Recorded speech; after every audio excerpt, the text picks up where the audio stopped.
Ok, est-ce que tout le monde a bien eu le petit papier là? Ouais.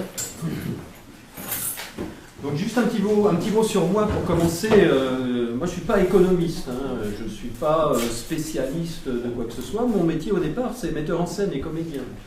Donc franchement ce qui m'a passionné, ce qui m'a attiré dans la compréhension de l'économie et dans la compréhension de la monnaie, c'est un sentiment, je dirais, de me faire avoir un petit peu.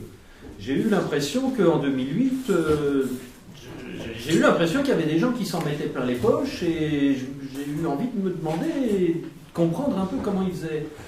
Parce que depuis que je suis tout gamin, j'ai eu une chance assez extraordinaire, mais j'étais fils unique et mes parents m'ont élevé quasiment sans jamais rien me dire. J'ai aucun souvenir de mes potes écoutent sur la table ou est-ce que tu as fait tes devoirs, etc. Ils m'ont toujours foutu une paix royale, comme on dit. Mais en étant là, quand j'avais besoin. Et donc du coup, depuis tout petit, je me suis senti responsable de ce qui m'arrivait, de ce que je faisais, des décisions que je prenais. Du coup, j'ai toujours super bien travaillé à l'école, j'étais toujours premier, et je savais que si je voulais faire des trucs bien, il fallait que j'écoute, et puis pouf, ça rentrait tout seul. Et donc j'ai très vite compris que ce qui était important enfin pour moi, hein, je ne parle pas pour les autres, mais pour moi, j'ai très vite compris que ce qui était important, c'était que je puisse, moi, diriger ma vie comme je voulais, que je prenne mes décisions, et que j'avais vraiment pas besoin, puisque j'avais pas du tout eu cette habitude-là, j'avais pas du tout besoin que quelqu'un me dise ce qu'il fallait que je fasse ou ce qu'il fallait que je ne fasse pas. Et je me suis aperçu que j'avais un sentiment assez clair de ce qu'il fallait que je fasse et de ce qu'il valait mieux que je ne fasse pas. Parce que quand on a 3, 4 ans, 5 ans, on sait bien ce qui est juste et ce qui n'est pas juste. Vous savez bien, une des phrases qu'on entend le plus à l'école, c'est « Madame, c'est pas juste ». On le sait, on le sent quand il y a quelque chose qui ne va pas. Et donc voilà pourquoi j'ai étudié le système économique, mais surtout la monnaie. Parce que là, si on a des occasions de dire « Madame, c'est pas juste », c'est bien là, quoi. Il y a effectivement une asymétrie, une inéquitabilité, je ne sais pas si le mot existe, fondamentale dans le système de distribution et d'émission de la monnaie tel qu'il est actuellement. Vous allez voir, on va le décortiquer, et après on va décortiquer les conséquences, et vous allez vous dire « Oh, mais c'est pas étonnant que ça tourne par rond ». Et c'est pas étonnant qu'il y ait des injustices, c'est pas étonnant qu'il y ait des gens qui crèvent de faim et qu'on ait l'impression que la société est parasitée tout le temps. Et qu'on ne sait pas trop pourquoi ni comment ça marche, parce que les mécanismes, ils sont subtils, hein, ils sont bien cachés. Le tour de magie, il n'est pas facile à voir. Donc voilà, si on a un système de monnaie qui est contrôlé par un petit nombre et qui donc permet qu'une société soit comme elle est, comme on constate qu'elle est, ça veut peut-être dire que, à l'inverse, si on comprend pourquoi on a un système qui ne fonctionne pas bien, et si on arrive à le réformer, ou en tout cas à le rendre plus juste, ou plus libre, ou plus conforme à la souveraineté des individus, et au choix des individus, ce qui n'est pas le cas actuellement, peut-être qu'on aurait une société plus libre et plus souveraine, où les individus seraient mieux responsables de leur propre vie, et où ils se rendraient compte qu'ils n'ont peut-être pas besoin d'une hiérarchie et d'un chef pour leur dire ce qu'il faut qu'on fasse et ce qu'il faut qu'on ne fasse pas. Donc voilà ma réflexion. Et je pense, parce que je l'ai recherché, que le système monétaire et la façon dont la monnaie est distribuée dans la société, c'est un outil essentiel c'est une cause essentielle de la société qu'on obtient. Vous me suivez? Bon. Donc, pour essayer de comprendre ça, il faut d'abord bien comprendre comment le système actuel fonctionne. Et donc la question qui tue, la question clé, c'est qui émet et qui distribue la monnaie. Pourquoi est-ce que c'est si important la monnaie? D'abord parce qu'on ne vit plus à l'époque où on avait tous un potager, où on avait tous des poulets, des œufs à profusion, et où on avait des voisins qui avaient un peu la même chose ou des choses différentes, et qu'il suffisait d'aller chez le voisin pour se partir avec un cajou de tomates gratuit, et qu'il suffisait que le voisin vienne la semaine d'après vous dire bonjour, et il repartait avec une douzaine d'œufs. Et donc, dans une société comme ça, Moi, j'ai vécu en Afrique pendant 2 ans, et je peux vous dire que dans les petits villages, dans la brousse, il n'y a pas de monnaie. Forcément, on échange, on se donne, c'est des échanges de dons. La nature, finalement, la société primitive, le village primitif, il n'y a pas tellement besoin de monnaie, puisque les échanges n'ont pas besoin d'être mesurés, puisqu'il y a assez à peu près à manger pour tout le monde, les besoins sont extrêmement microscopiques. Donc quand on a trop, on donne, et puis quand on n'a pas assez, il y a toujours quelqu'un qui a un petit peu de trop, qui donne à son tour. Et donc, contrairement à ce qu'on pourrait penser, cette forme d'échange de dons, elle soude la société. Parce que forcément, on ne donne jamais pile poil exactement ce que le gars vous a donné le mois d'avant. On lui redonne autre chose, ou un petit peu plus, ou un petit peu moins. Donc du coup, on est obligé d'être copains, on est obligé de se revoir souvent. On est obligé d'être amis avec ses voisins. Et finalement, ça construit une société qui est sympa, qui est pas forcément solidaire, mais au moins généreuse, quoi. Alors que quand on commence à compter et à s'échanger des choses complexes, on n'a pas besoin de se revoir. Parce que la transaction, elle est finie, elle est terminée. Si je vous achète quelque chose, je vous paye, point final. On n'a pas besoin de se revoir, ça ne soude personne.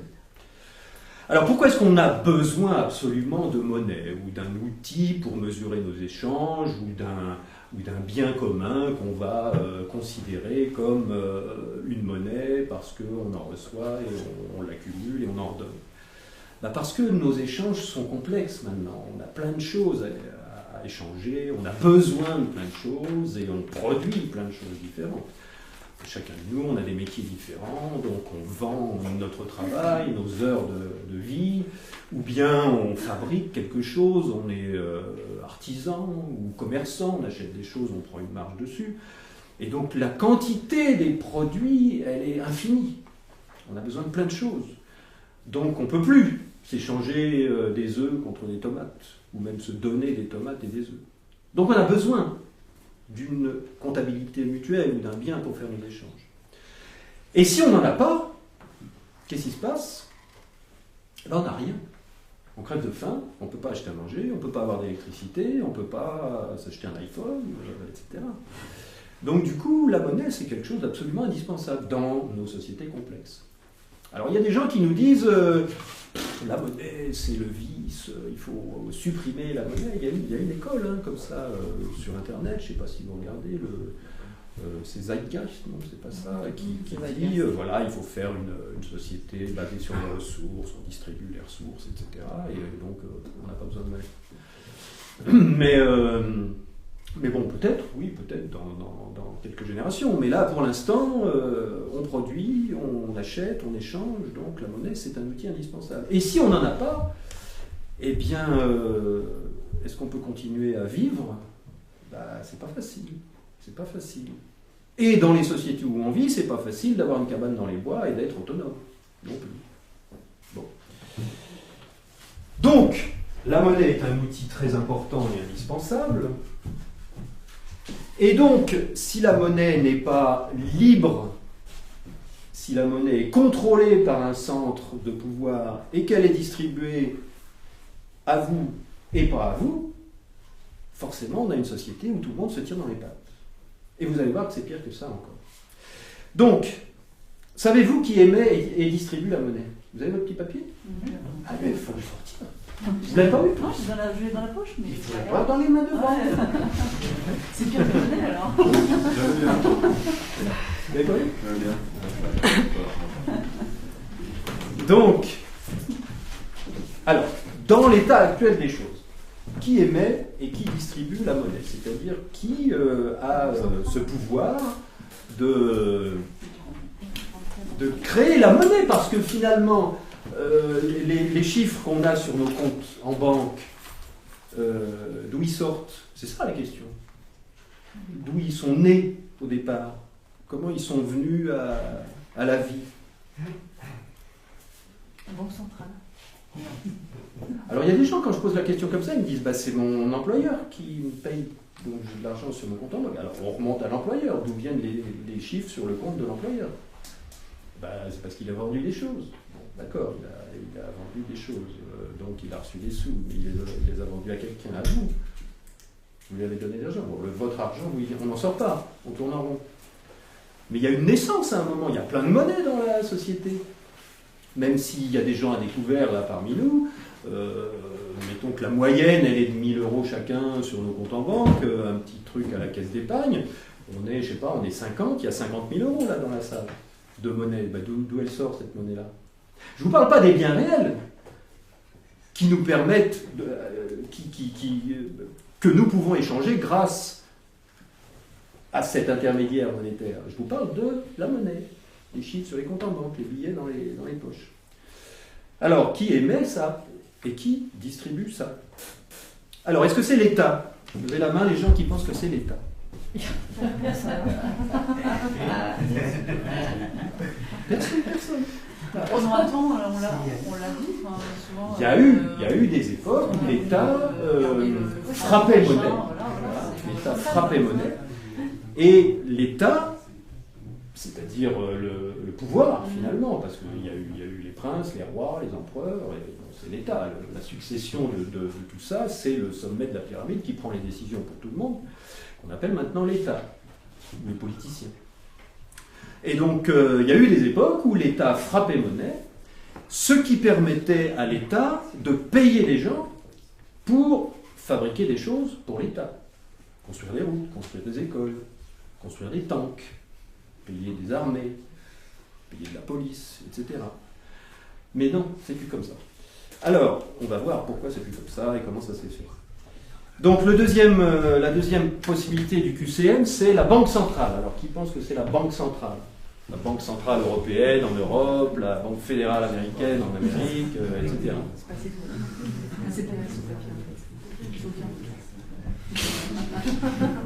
C'est aucun des quatre. Et si c'était les quatre? Donc relevez la main les gens qui pensent que c'est la Banque centrale. Ah ouais, il y a quand même du monde. Hein. Il y a quand même du monde. Les pièces et les billets. D'accord. Et la monnaie de base, la monnaie interbancaire? On ne sait pas ce que c'est, de toute façon je vais vous expliquer. Donc la Banque centrale, il y a quand même du monde. Bon, maintenant, qui pense que ce sont les banques ordinaires qui créent la monnaie? Levez la main. Oh là là, il y a du monde. Mais alors, tout le monde connaît le tour du magicien, je n'ai plus qu'à partir. Bon, je m'en vais. Mais bon, il y en a plein qui ne savent pas quand même, donc on n'est pas venu pour rien. Donc, et quatrième choix, qui pense que ce sont les citoyens qui créent la monnaie? Ah, il y a une petite... Les citoyens. Je parle de la monnaie officielle, les euros. Pas les ronds de carottes, parce que ça on peut le faire. Les ronds de carottes, on peut faire, ou les allumettes. Au revoir Stéphane, merci d'être venu. Au revoir, à bientôt. Alors, les citoyens, ça se discute, vous allez voir. Quand je vais vous expliquer comment la monnaie est créée, on peut dire que c'est quelqu'un qu'on a besoin qui se la fait créer. Hein, c'est vrai. Mais il l'aimait, il ne distribue pas. Il l'aimait, mais... Ah ben si, il la distribue après quand il achète. Il ne crée pas la richesse plutôt que la monnaie. Ah ben forcément, Voilà. il signe pour. Bon. Alors, on y va. Bon, d'abord, juste un petit mot rapide sur la monnaie de base. La monnaie de base, c'est une monnaie exprimée sous forme de chiffres dans la même unité, c'est des euros aussi, qui ne circule qu'entre les banques, qui ne va jamais dans le grand public. C'est cette monnaie de base-là qui est créée par la Banque centrale pour la donner au système bancaire quand le système bancaire menace de faire faillite et qu'ils n'ont plus assez de monnaie pour faire leurs échanges interbancaires. La monnaie de base, on n'en voit jamais la couleur, nous, c'est uniquement pour les échanges interbancaires. Voilà comment ça se passe. Si vous avez un compte à la Société Générale et que vous m'achetez quelque chose à 1000 €, la Société Générale ne va pas prendre 1000 € sur votre compte et les donner à mon compte. Qu'est-ce que j'ai dit? Société Générale? Qu'est-ce que j'ai dit? BNP?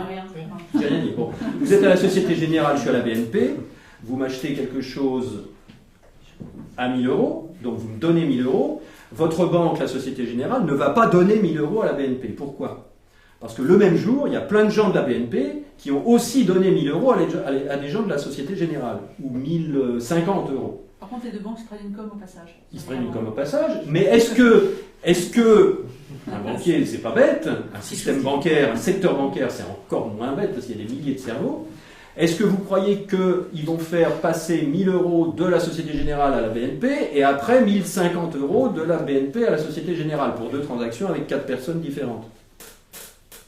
Qu'est-ce que vous feriez à leur place? ferai la somme à la fin de l'an. Bah voilà. Vous me diriez, bon, je te dois 1000, tu me dois 1050, donne-moi 50 et on est bon. Bon, c'est ce qu'ils font. C'est ce qui explique qu'il y a besoin de très peu de monnaie de base dans le secteur bancaire. C'est uniquement pour faire les compensations entre comptes, entre banques différentes.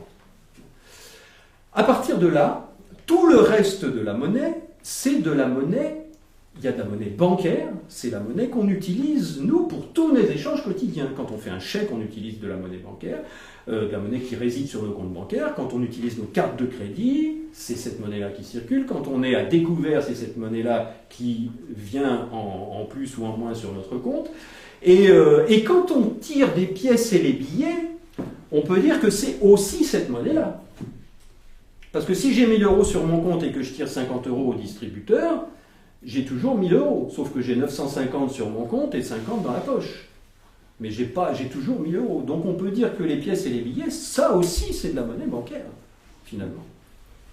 Donc, est-ce que quelqu'un sait, entre la monnaie qui réside sur les comptes bancaires et la monnaie pièces et billets, quelle est la proportion?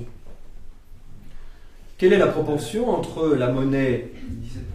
Il y a des gens souvent qui me disent la monnaie virtuelle. Ça voudrait dire que c'est de la monnaie qui n'existe pas. Mais quand même, elle existe bien. Elle existe sur nos relevés, elle existe sur nos écrans d'ordinateur et sur les écrans de l'ordinateur du banquier. Donc je préfère dire de la monnaie immatérielle par rapport à la monnaie matérielle, les pièces et les billets. Bon. Donc est-ce que quelqu'un sait quelle est la proportion entre la monnaie immatérielle qui figure sur nos comptes bancaires et les pièces et les billets? 15%. 15% de pièces-billets? Je sais pas. Non, mais dans votre avis, dans votre tête, c'est Bah oui, c'est ce que je dis. peu de pièces-billets et beaucoup de monnaie. Oui, je trouve que c'est même énorme, 15%. Ouais, Oui, oui, c'est même moins, ça peut être moins que ça, parce que par rapport à ce qu'on a Ouais, voilà. Alors bon, en fait, c'est pas un pourcentage fixe. En fait, ça varie. Ça varie selon les pays, ça varie selon les périodes de l'année même, et puis selon le désir des gens d'avoir du cash dans la poche aussi. Mais les 3% dont tu parles, c'est l'économie réelle, c'est pas la même chose. Ça. Non, c'est la proportion entre les pièces et les billets et la monnaie bancaire, la monnaie immatérielle. Voilà. Donc en gros, ça peut aller de 97% de monnaie immatérielle, donc 3% de monnaie fiduciaire. Les pièces et les billets, c'est la monnaie fiduciaire. Hein. Et les comptes bancaires, c'est la monnaie scripturale, c'est-à-dire l'écriture, hein, la monnaie qui est écrite, ou immatérielle. Donc ça varie selon les périodes et selon les pays. Ça peut être 5%, 3% de monnaie fiduciaire, 97-95% de monnaie immatérielle. Et ça peut être 10%. Je vois dans la zone euro, des fois ça monte à 10-12%, donc ça veut dire qu'il y a 88-90% de monnaie bancaire. Donc quand on parle de monnaie, on parle de ça. On parle de ça, c'est l'essentiel de nos échanges. C'est la monnaie qui figure sur nos comptes bancaires. Donc voilà, c'est cette monnaie-là dont nous allons surtout parler ce soir, et c'est cette monnaie-là dont on va se demander comment elle est créée, comment elle vient. Comment elle vient à la vie, comment elle a fini par aboutir sur nos comptes. Alors, la question qui tue, c'est, elle est liée à l'emprunt, elle est liée au crédit. Donc la question que j'aime bien poser, est-ce qu'il y en a parmi vous qui ont quelqu'un dans la famille qui vient d'acheter une maison ou un appartement à crédit? Levez la main, voir. Oh, c'est quoi, la belle-sœur, le beau-frère, le frère? Et vous? Votre frère? Et vous? Votre mère? Bon alors,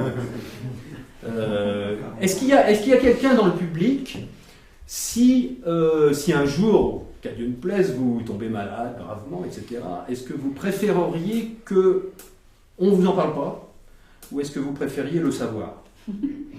S'il y a des gens qui préféreraient qu'on ne leur en parle pas, qui préféreraient ne pas le savoir, levez la main pour voir. Bon, ça va. Personne. C'est bon. Parce que c'est un peu ça dont on va parler ce soir. Il y a des choses qui font de la peine. Donc les gens qui viennent d'avoir quelqu'un dans la famille qui vient acheter un crédit, évitez d'en parler dimanche midi au repas de famille. Parce que quand on apprend quelque chose de douloureux, la première réaction, c'est de dire c'est pas vrai. C'est pas vrai, c'est pas possible. Et la première réaction, c'est de se mettre en colère contre la personne qui vous annonce la mauvaise nouvelle. Donc d'abord on dit c'est pas possible, c'est le déni, ensuite on se met en colère, après on est triste, on déprime pendant 3 semaines, et après on commence à réagir un petit peu, à se relever. C'est un peu comme un deuil. C'est le marchandage. Ah, il y a le marchandage dans les... Oui. Choc, déni, colère, marchandage, dépression, acceptation. Excellent. Et le marchandage, c'est quoi Le alors? marchandage, c'est d'accord, Mémé est morte, mais personne ne s'assoit sur son fauteuil. Ou oui, je vais mourir, mais j'attends la prochaine Coupe du Monde. Ok, d'accord. D'accord. Voilà. Donc oui, j'ai pris un crédit, mais j'en avais besoin. Mais j'en avais besoin, Ouais, et ouais, il fallait bien. Ouais. On rationalise, quoi. On marchande. D'accord.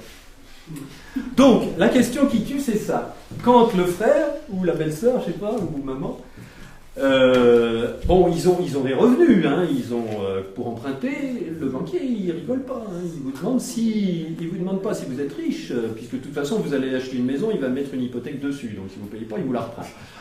Donc, vous n'avez pas besoin d'être riche, vous avez juste besoin d'acheter quelque chose qui soit saisissable, en cas de défaut. Bon. Mais il vous demande surtout si vous avez du flux qui rentre, si vous avez des rentrées d'argent régulières, si vous avez un salaire, ou si vous êtes commerçant, si vous avez vos chiffres d'affaires de 3 ans en arrière, etc., pour prouver que vous avez du flux. Parce que ce qui l'intéresse, le banquier, c'est pas que vous remboursiez votre capital, ce qui l'intéresse, c'est que vous payiez des intérêts. À la limite, il s'en fout que vous soyez endetté. Et à la limite, il est content que vous soyez endetté, parce que c'est son métier d'endetter les gens, et de toucher une com, toucher un gros pourcentage sur le travail futur des gens. Donc quand vous disiez la richesse réelle, eh bien c'est la personne qui emprunte, qui s'engage à créer de la richesse réelle, qui va permettre de matérialiser la monnaie qui a été créée par le banquier. Donc alors, la personne de votre famille, elle a son dossier avec ses fiches de paye, le compromis de la maison, le prix de la maison, etc. Et donc on est, mettons, le dimanche soir, elle a rendez-vous le lundi matin avec le banquier, elle a fait la simulation, elle sait qu'elle va avoir son crédit, on va dire 100 000 euros par exemple. Et donc la question qui tue, c'est, il est 10 heures du matin, la banque vient d'ouvrir, et le frère ou la belle-sœur, il pose la main sur la poignée de la porte de la banque. Il va rentrer. Et il va ressortir dans une demi-heure avec 100 000 euros de plus. À l'instant où il pose la main sur la poignée de la porte et qu'il ouvre, où sont les 100 000 euros? Ils n'existent pas. Dans le flux futur. Dans le flux futur, ça c'est pas mal. Ouais, c'est un peu ça.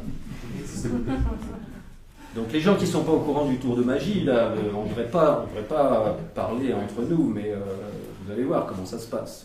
Disons que la banque n'a pas l'argent, quoi, en fait, quand elle nous prête l'argent. La banque n'a pas l'argent quand elle nous prête l'argent. Mais alors d'où elle le sort? Elle le crée. Comment elle fait pour le créer?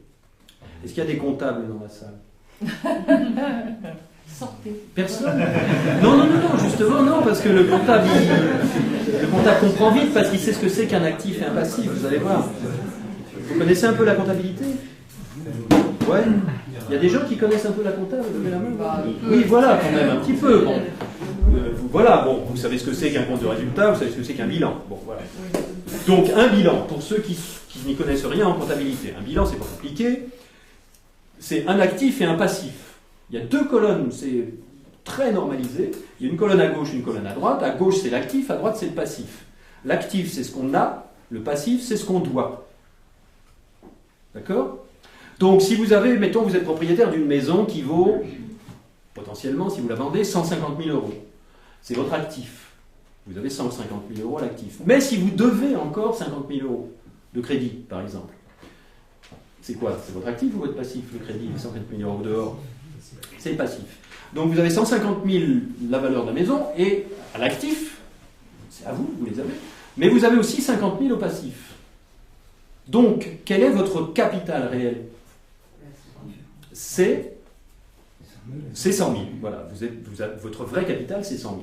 Donc, en comptabilité, on a 150 000 à l'actif, c'est ce qu'on a. On a 50 000 au passif, c'est ce qu'on doit. Et on met aussi au passif les 100 000 de capital. Et donc, on a les 2 colonnes qui ont un total identique, qui sont égales. Il y a 150 000 à gauche, 150 000 à droite. D'accord? Et c'est ça, c'est ce tour de magie-là qui s'appelle la comptabilité en partie double, qui va permettre parfaitement légalement au banquier de sortir 100 000 euros d'un chapeau.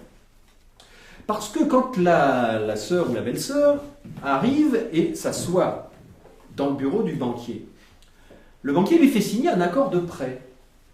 Il lui fait signer quelque chose comme quoi elle est d'accord pour qu'on lui prête 100 000 euros. Est-ce que ça ne vous a pas jamais semblé bizarre, ça? Je viens, ça fait 3 mois que j'attends, que je réunis mes fiches de paye, que je trouve une maison, je fais un compromis. Je ne rêve que d'une chose, c'est d'habiter dans ma maison ou de faire construire ma maison ou d'avoir mon studio pour le louer. Et le banquier me demande si je suis d'accord. C'est bizarre. Pourquoi est-ce qu'il vous fait signer ce document-là, à votre avis? Il fait signer la valeur des intérêts, surtout. Il fait signer ce que vous vous engagez à faire pour rembourser le capital et rembourser les intérêts. C'est-à-dire vous vous engagez à bosser pendant 20 ans, 10 ans pour payer 100 000 euros de capital, plus 10 ans pour payer 100 000 euros d'intérêt. Et ça s'appelle quoi? Quand on s'engage à payer quelque chose dans le futur? Une reconnaissance de dette. Exactement. Donc c'est ça qu'on signe quand on va à la banque. C'est pour ça que le banquier nous fait signer, parce que la signature, c'est un engagement. La prochaine fois que vous signerez quelque chose, vous penserez à moi et vous vous direz, dans mon stylo, là, j'ai une bombe atomique. Ce que je signe, c'est moi qui le signe, et j'en suis responsable, et je m'engage à le faire. Ça peut être n'importe quoi. Pourquoi ils nous font signer les cartes de crédit au dos? Pour les mêmes raisons. Donc, si le banquier nous fait signer la reconnaissance de dette, c'est parce que la personne qui reçoit les 100 000 euros de plus s'engage à les rembourser, s'engage à travailler pendant 10 ans pour les rendre, plus 10 ans pour les intérêts. Bon. Donc, pour le banquier, ce papier-là, il a de la valeur. Si je vous prête 1000 euros et que vous me signez un papier, Madame Untel, moi j'ai un papier qui dit, voilà, Madame Untel me doit 1000 euros. Ce papier-là, je peux le donner à vous. Et si vous avez une voiture qui vaut 1000 euros à vendre, je vous dis, tiens, j'ai un papier de la dame ici, je vous donne le papier, elle vous paiera vous directement, vous me donnez la voiture. On peut, si vous avez le goût du risque, ou si madame est très fiable. Bon. Donc, c'est une reconnaissance de dette. Une reconnaissance de dette, ça a de la valeur. Et donc, le banquier, quand il prend la reconnaissance de dette de la personne qui vient chercher ses 100 000 euros, pour lui, c'est une valeur. C'est un actif. Ça vaut des sous, ça vaut au moins 100 000 euros, ça vaut même le double. Donc il met ça à son actif. Et de ce fait, il a le droit, parfaitement légalement, par la magie de la comptabilité en partie double, de mettre 100 000 euros au passif aussi. Et donc, d'un seul coup il a créé 100 000 euros à l'actif et 100 000 euros au passif. Il y a 100 000 euros de plus sur le bilan de la banque. Et où ils étaient avant? Nulle part. Mais alors, lui, il met le capital ou il met le capital et l'intérêt dans non, il met que le capital. Et non, c'est ça le vice aussi, parce que vous allez voir, les intérêts, quand on va parler des intérêts, où ils sont les intérêts? Bon. Oui. Alors, donc on a 100 000 euros à droite, 100 000 euros à gauche. Eh bien les 100 000 euros, le passif de la banque, c'est ça qui va passer à l'actif de la belle-sœur ou du frère.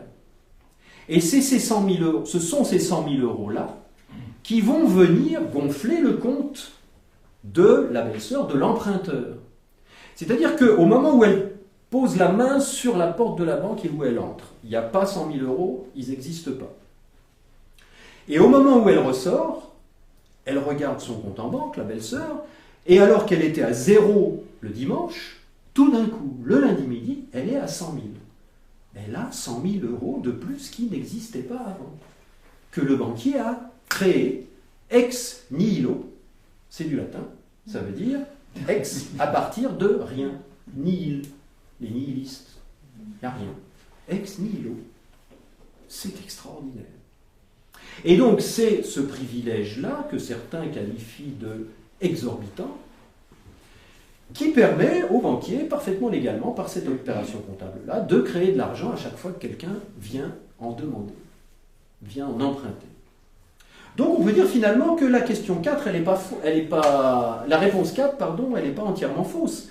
qui émet la monnaie, c'est un petit peu chaque citoyen qui vient emprunter, ou chaque entreprise qui a besoin d'un découvert, ou chaque État qui augmente son déficit, qui emprunte et qui se fait créer de la monnaie pour pouvoir la dépenser ensuite.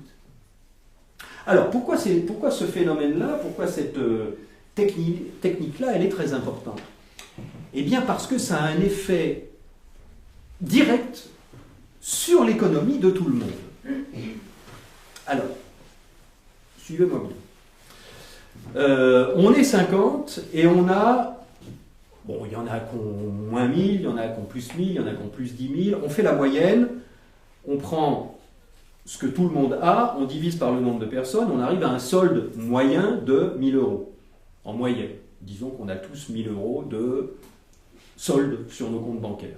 Donc si on est 50, on a combien en tout d'argent, à nous tous? Si on a 1000 chacun et qu'on est 50, on a 50 000. Bon. C'est notre masse monétaire. D'accord? On utilise tous la même monnaie, on a tous un petit solde positif sur notre compte, on a 50 000 euros à nous tous, si on a 1000 euros chacun. Maintenant, il y a la belle-sœur qui arrive avec ses 100 000 euros de plus. Qu'est-ce qu'elle fait dès qu'elle peut? Mettons qu'elle fasse construire une petite maison. Eh ben, elle va voir son plombier, elle lui fait un chèque de 2000, elle va voir le carreleur, elle lui fait un chèque de 3000, elle va voir le maçon, elle lui fait un chèque de 10 000. Elle distribue la monnaie qu'elle vient de recevoir dans l'économie. Elle dépense son crédit. D'accord? Et le maçon qui reçoit 10 000 euros pour construire la maison, est-ce qu'il sait que c'est du crédit? Il s'en moque. Peut-être qu'il le sait, mais il s'en moque, évidemment. Puisque pour lui, c'est de la monnaie, c'est des sous en plus sur son compte en banque. On est bien d'accord. Donc, il y a un monsieur là-bas dans le fond qui a un restaurant. Et son restaurant, il n'y a pas grand monde, il a 2 serveurs. Les serveurs, ils restent les bras croisés à attendre les clients. Mais qu'est-ce qui se passe grâce à la belle-sœur qui a reçu 100 000 euros de plus et qui les dépense et qui fait un chèque de 10 000 euros au maçon? Le maçon, il va voir sa femme le soir et il dit « Ça y est, là, la maison, c'est bon, là, c'est signé, les devis ont été acceptés, j'ai même un chèque de 10 000 euros, regarde. Oh, super, tu nous emmènes au resto ce soir? Ouais, allez, on va tous au resto avec les 3 enfants. » Résultat, lui, qui n'avait pas grand monde dans son restaurant, il a 5 couverts de plus ce soir-là. Résultat, au lieu de mettre son serveur dehors, il le garde. Et s'il y a plein de belles-sœurs dans toute l'économie et plein de maçons qui reçoivent 10 000 euros, son resto, il est plein. Et il embauche un gars en plus. Donc, la monnaie, attention, des gens risquent de vous dire, si vous expliquez ce raisonnement-là, qui est très bien expliqué dans mon livre, que j'espère que vous allez acheter à la fin, si vous expliquez ce raisonnement-là, il y a des gens qui vont vous dire « Mais t'es fou, ça marche pas, la monnaie ne crée pas de richesse. » Évidemment, la monnaie ne crée pas de richesse. Seulement le gars qui a son restaurant qui fonctionne à moitié, il a à manger dans son congélateur, il a des plats préparés, il a déjà produit les futurs repas qu'il a à vendre. Mais s'il n'y a que 50 000 euros dans notre économie, personne n'a les moyens d'aller au restaurant. Par contre, grâce à la belle-sœur qui s'est fait créer 100 000 euros de plus, qui les a donnés en partie aux maçons, il y a 100 000 euros de plus qui sont distribués dans notre économie locale. Donc au lieu d'avoir 50 000 euros de masse monétaire totale, on a combien? On a 150 000 d'un coup. Donc finalement, si le maçon dépense avec monsieur qui a une agence de voyage et qui se paye un voyage, et si le marchand de voyage, en recevant le chèque du maçon, s'achète une cuisine, ça nous donne de l'argent à tous. Chaque activité augmente un petit peu. Mais ça n'est pas une création de richesse. La richesse, elle est là, elle est potentielle. Les aliments, ils sont dans le congélateur. Le catalogue de voyage, il est prêt. Il existe. Mais maintenant, il y a de la monnaie pour consacrer ces transactions-là. Vous suivez le truc? Et donc, finalement, la monnaie permet des échanges qui n'étaient pas possibles auparavant. Et donc, finalement, augmente l'activité. Et donc, finalement, dans certains cas, permet d'embaucher des gens en plus pour faire marcher cette activité-là. Est-ce que vous me suivez? Est-ce que c'est logique ce que je dis? Bon. Alors, qu'est-ce qui se passe quand quelqu'un rembourse son emprunt? Là, on a vu, quand quelqu'un emprunte, ça fait de la monnaie en plus dans l'économie, donc ça permet des transactions nouvelles, des transactions qui n'étaient pas possibles auparavant, parce qu'il y a plus de monnaie chez tout le monde. Maintenant, supposons que la belle-sœur, elle en est marre d'être endettée, admettons, et elle revend sa maison. Elle la revend 100 000 euros. Hein, on ne parle pas des intérêts, on ne parle pas des pénalités, on parle juste, elle veut rembourser son capital. Donc elle va trouver un acheteur qui, lui, va avoir 100 000 euros d'économie.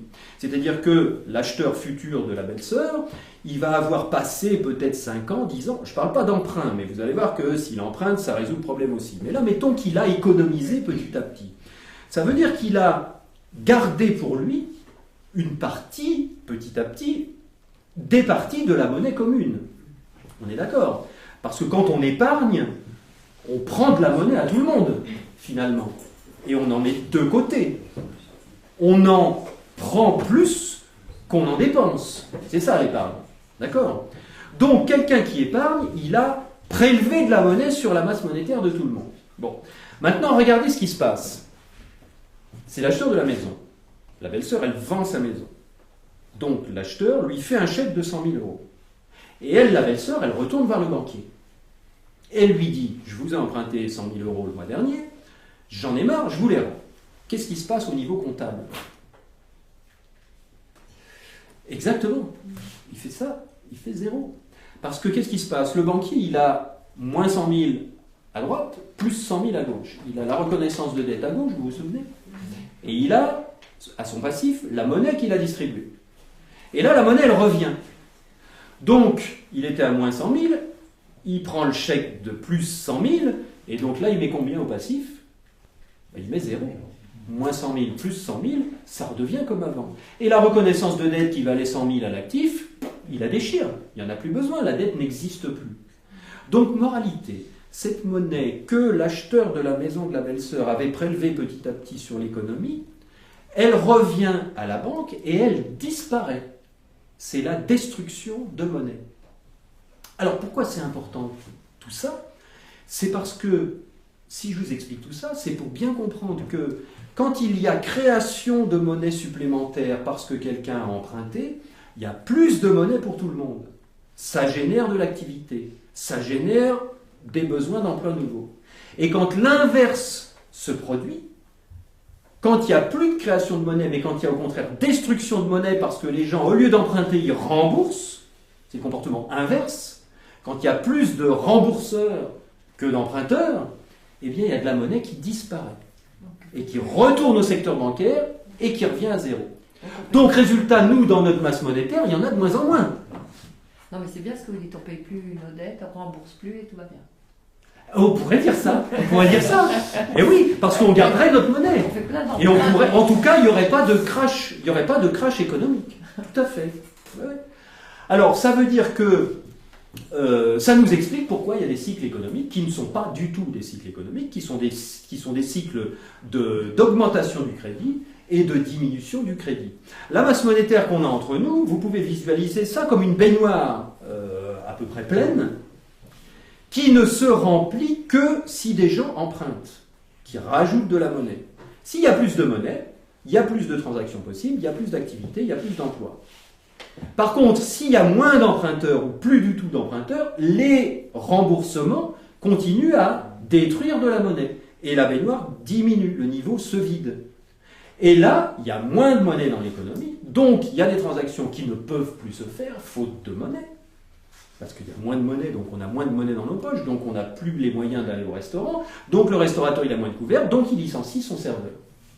Donc le fait qu'il y ait moins de monnaie dans l'économie, parce que soit il n'y a plus d'emprunteurs, soit il y a tout le monde veut rembourser, parce que tout le monde est endetté et qu'on n'a plus les moyens d'emprunter plus, il y a moins de monnaie dans l'économie, et donc l'activité diminue, et donc il y a des gars qui se retrouvent au chômage. Et là, ce que je suis en train de vous raconter, c'est un peu la crise des subprimes. Alors, il y a un effet pervers là-dessus, c'est que il y a un effet procyclique. Un effet procyclique, c'est un effet qui augmente le phénomène. Un petit peu comme un dérapage. Vous savez, quand on roule sur une route où il y a de la neige, si on fait un tout petit écart, on dérape un petit peu. Si on ne corrige pas tout de suite, on peut très bien partir en tête à queue. Le fait d'avoir fait une petite erreur, l'erreur augmente, le phénomène augmente. D'accord ?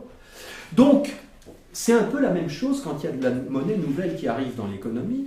et que cette monnaie-là sert à un aspect particulier de l'économie. Par exemple, l'immobilier. S'il y a beaucoup d'emprunteurs qui font des emprunts, qui se font créer du crédit pour acheter de l'immobilier, qu'est-ce qui va se passer au niveau des prix des biens immobiliers, à votre avis? Ils vont monter. Pourquoi? Parce que s'il y a beaucoup de gens qui reçoivent plein d'argent et qui se mettent à acheter, il y a beaucoup plus d'acheteurs que de vendeurs, tout simplement. Donc si moi je vends une maison dans une période comme ça et que je fais une annonce sur Se Loger, je vais avoir 15 coups de fil le premier jour. Et donc mon agent immobilier ou mon notaire, il va me dire « Monsieur, vous n'avez pas vendu assez cher, vous auriez pu vendre 120 000 ou 130 000 au lieu de 100 000, il y a trop de demandes. Donc pourquoi allez-y, augmentez votre prix ?»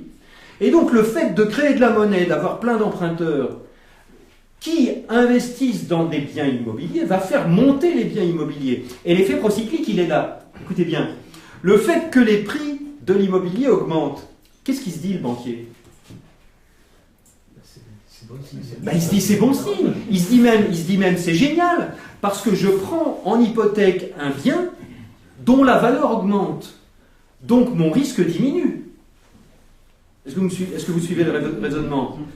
Je crée de l'argent qu'il va falloir que le gars me rembourse. Mais je peux lui dire, écoutez monsieur, même à la limite si vous perdez votre job, c'est pas grave, vous revendez votre maison, vous gardez la différence.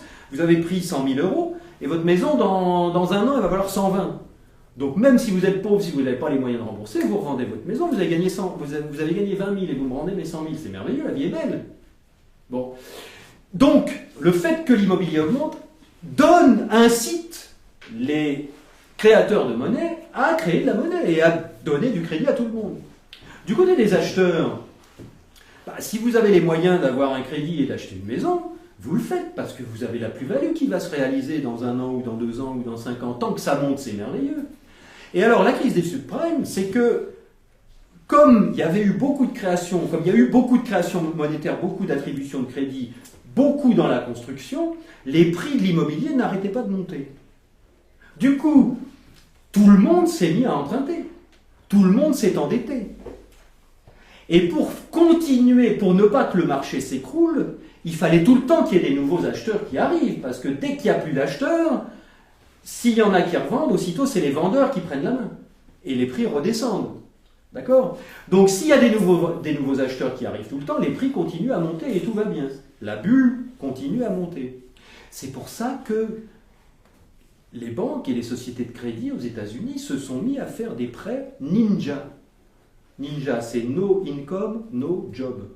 Pas de revenus, pas de métier, pas d'emploi. Et donc, on s'en foutait, puisque de toute façon ça monte. On peut prêter des gens, peut-être même qui n'auront même pas les moyens de rembourser, de payer leur mensualité.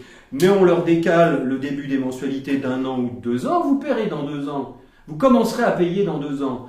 Mais j'ai pas les moyens de prendre un crédit, je pourrai jamais payer. Bon, c'est pas grave, vous revendrez votre maison et vous solderez le crédit. Ah bon? Mais je garderai la maison. Ben oui, ou non, vous la revendez, vous habiterez ailleurs, mais vous aurez gagné de l'argent puisque ça n'arrête pas de monter. Et donc on a réussi avec ce système-là à endetter les gens dont on savait très bien qu'ils ne rembourseraient jamais. Et donc on espérait qu'ils vendraient leur maison pour solder le crédit. C'est la crise des subprimes. Où même les gens qui n'avaient pas les moyens de payer, on les a endettés. Mais c'était seulement pour que les prix de l'immobilier continuent à monter. Alors il y a forcément un moment où tout le monde a emprunté. Et il y a forcément un moment où les gens qui ont emprunté et qui ne peuvent pas rembourser commencent à ne pas pouvoir rembourser. Et là, ça se voit. Et il n'y a plus personne pour emprunter et pour continuer à faire monter la bulle. Donc là, qu'est-ce qu'ils font? Ils commencent à vendre. Ils commencent à dire, bon, là, ce qu'on avait prévu se produit, donc la maison, combien on l'a acheté? 100 000, là, elle vaut 120, je crois que c'est maintenant ou jamais. Hein. Allez hop, on vend 120. Et donc, il y en a 1, il y en a 2, il y en a 10, et au bout de... C'est très rapide, au bout de 2 mois, les maisons valent 110, 100 000, 90, 80 000, et c'est le crack immobilier. Et là, c'est l'effet procyclique qui s'inverse. Forcément. Ça veut dire que le fait que les prix baissent fait que les banquiers se disent « Attention, il faut arrêter de prêter. » Parce que si on prête à des gens qui n'ont pas les moyens de rembourser et qui revendent leur maison à perte, nous, notre bilan, il s'écroule. On n'a pas les moyens d'équilibrer nos comptes. Et on va être obligé de payer avec notre propre capital. Et ça, c'est hors de question. Bon, vous me direz, on va pouvoir se faire renflouer par les États, et que ce soit les contribuables qui payent plus tard. Mais c'est pas grave. Mais là, en l'état actuel des choses, en tout cas, il faut arrêter de prêter. La bulle a pété, on arrête. Et au niveau des emprunteurs, il n'y a plus d'emprunteurs. Tout le monde est endetté.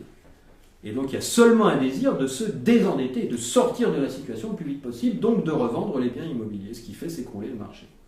Et là, non seulement on a le marché immobilier qui se casse la figure, mais on a le marché total. Parce que souvenez-vous de la destruction de monnaie. Tous ces gens qui n'empruntent plus, mais qui remboursent, fait qu'il y a des prélèvements constants de monnaie dans la masse monétaire. Et la masse monétaire se met à chuter. Du coup, il y a moins de monnaie sur nos soldes respectifs. Du coup, il y a plein de transactions qui ne peuvent plus se faire. Et du coup, l'activité s'écroule. Et la crise financière monétaire se transforme en crise réelle. Et ça veut dire que les gars qui avaient plein de monde dans leur restaurant, ils sont obligés de licencier des serveurs. Les maçons qui construisaient à tout va, qui embauchaient à tout va, ils ne construisent plus, ils licencient leurs ouvriers. Et il y a des gens qui se retrouvent dans la rue. Et ce n'est pas seulement un problème économique, c'est un problème humain. Parce que les gens qui se retrouvent dans la rue, ils tombent malades, les gens qui tombent malades, ils divorcent, ils se séparent, ils se suicident, et ça fait des drames, comme ce qu'on a constaté en Grèce et au Portugal. Et donc on peut dire que tout ça vient uniquement du fait que la quantité de monnaie dépend de la quantité de crédit. C'est ce qu'on appelle la monnaie bancaire de crédit, ou monnaie dette. Vous regardez sur Internet, monnaie dette, vous aurez plein de choses là-dessus.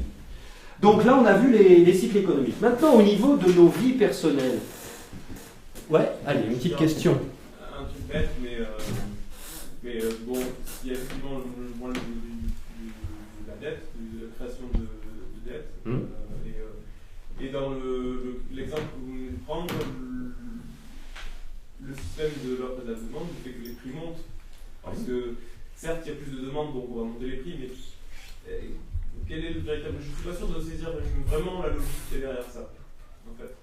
C'est le fait d'injecter de la monnaie dans un secteur particulier de l'économie qui crée un nouveau pouvoir d'achat qui n'existait pas avant. La personne qui a emprunté 100 000 euros, elle a 100 000 euros de plus sur son compte. Et donc elle dispose d'un nouveau pouvoir d'achat de 100 000 euros qui va s'investir dans de l'immobilier. Et donc ce nouveau pouvoir d'achat, là, c'est la force des acheteurs. Quand il y a beaucoup d'acheteurs, il y a une compétition pour acquérir des biens immobiliers, donc les vendeurs ont tendance à augmenter leur prix. Oui, mais c'est justement là où je ne suis pas certain de voir la logique. Je peux totalement comprendre qu'effectivement, pour un acheteur, il y a plus de potentiel, du coup on va augmenter les prix.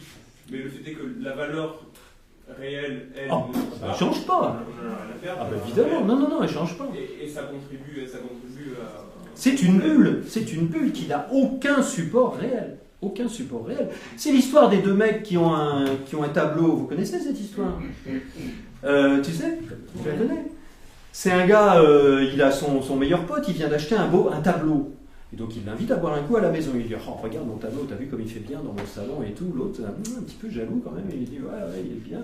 Bon, il revient la semaine d'après, il dit, oh, dis donc quand même, il est beau ton tableau. Tu sais qu'il ferait bien chez moi? Et l'autre lui dit, qu'est-ce que tu veux dire exactement? Tu me le revendrais? J'ai envie de te l'acheter. Oui, mais attends, je l'ai payé 1 000 euros, tu vas pas l'acheter. Il me dit, et le gars lui dit, non, moi je te l'achète 2 000 euros, pas de problème. Ah bon? Oh écoute, t'es sûr? Ouais. Eh vas-y, prends-le. Et donc le copain lui achète son tableau à 2 000 euros, qu'il avait payé 1 000.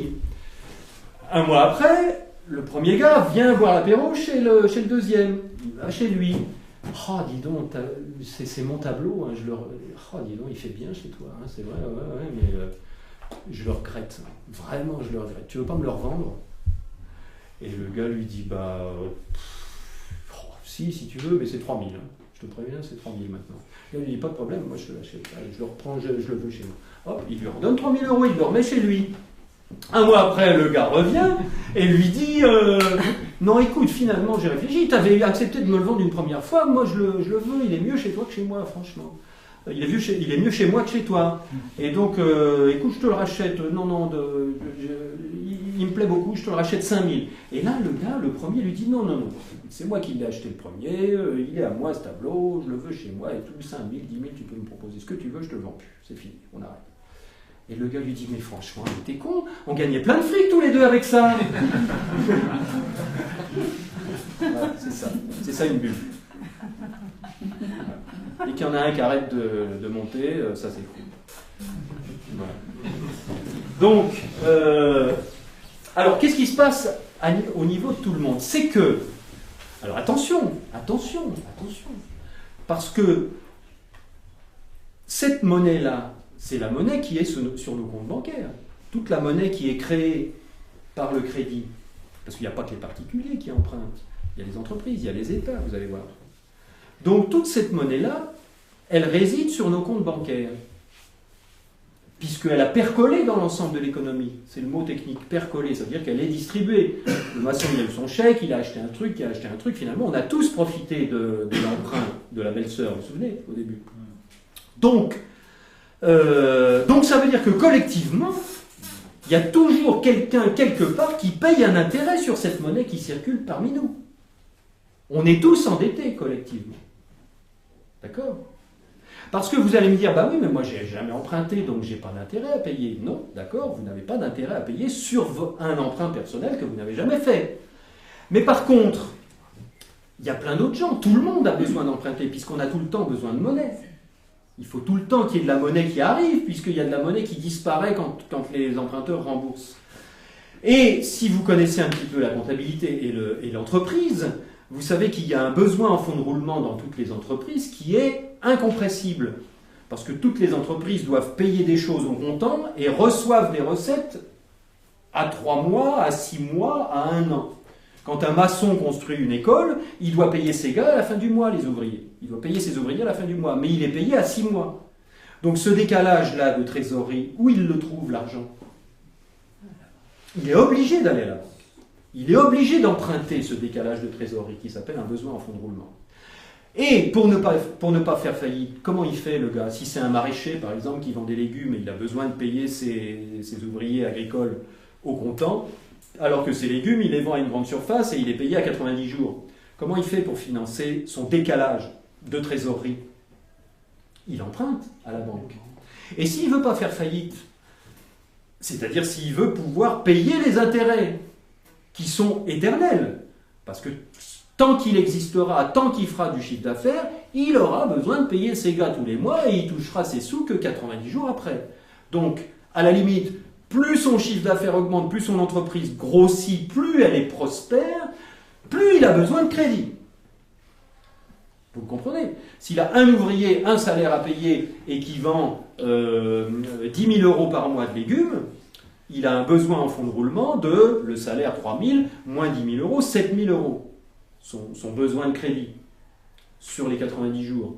Mais s'il a 2 gars et qui vend 20 000 euros de légumes, il a 20 000 euros de rentrée à 6 mois et 6 000 euros à payer. Donc il a 14 000 euros au lieu de 7 000 à financer.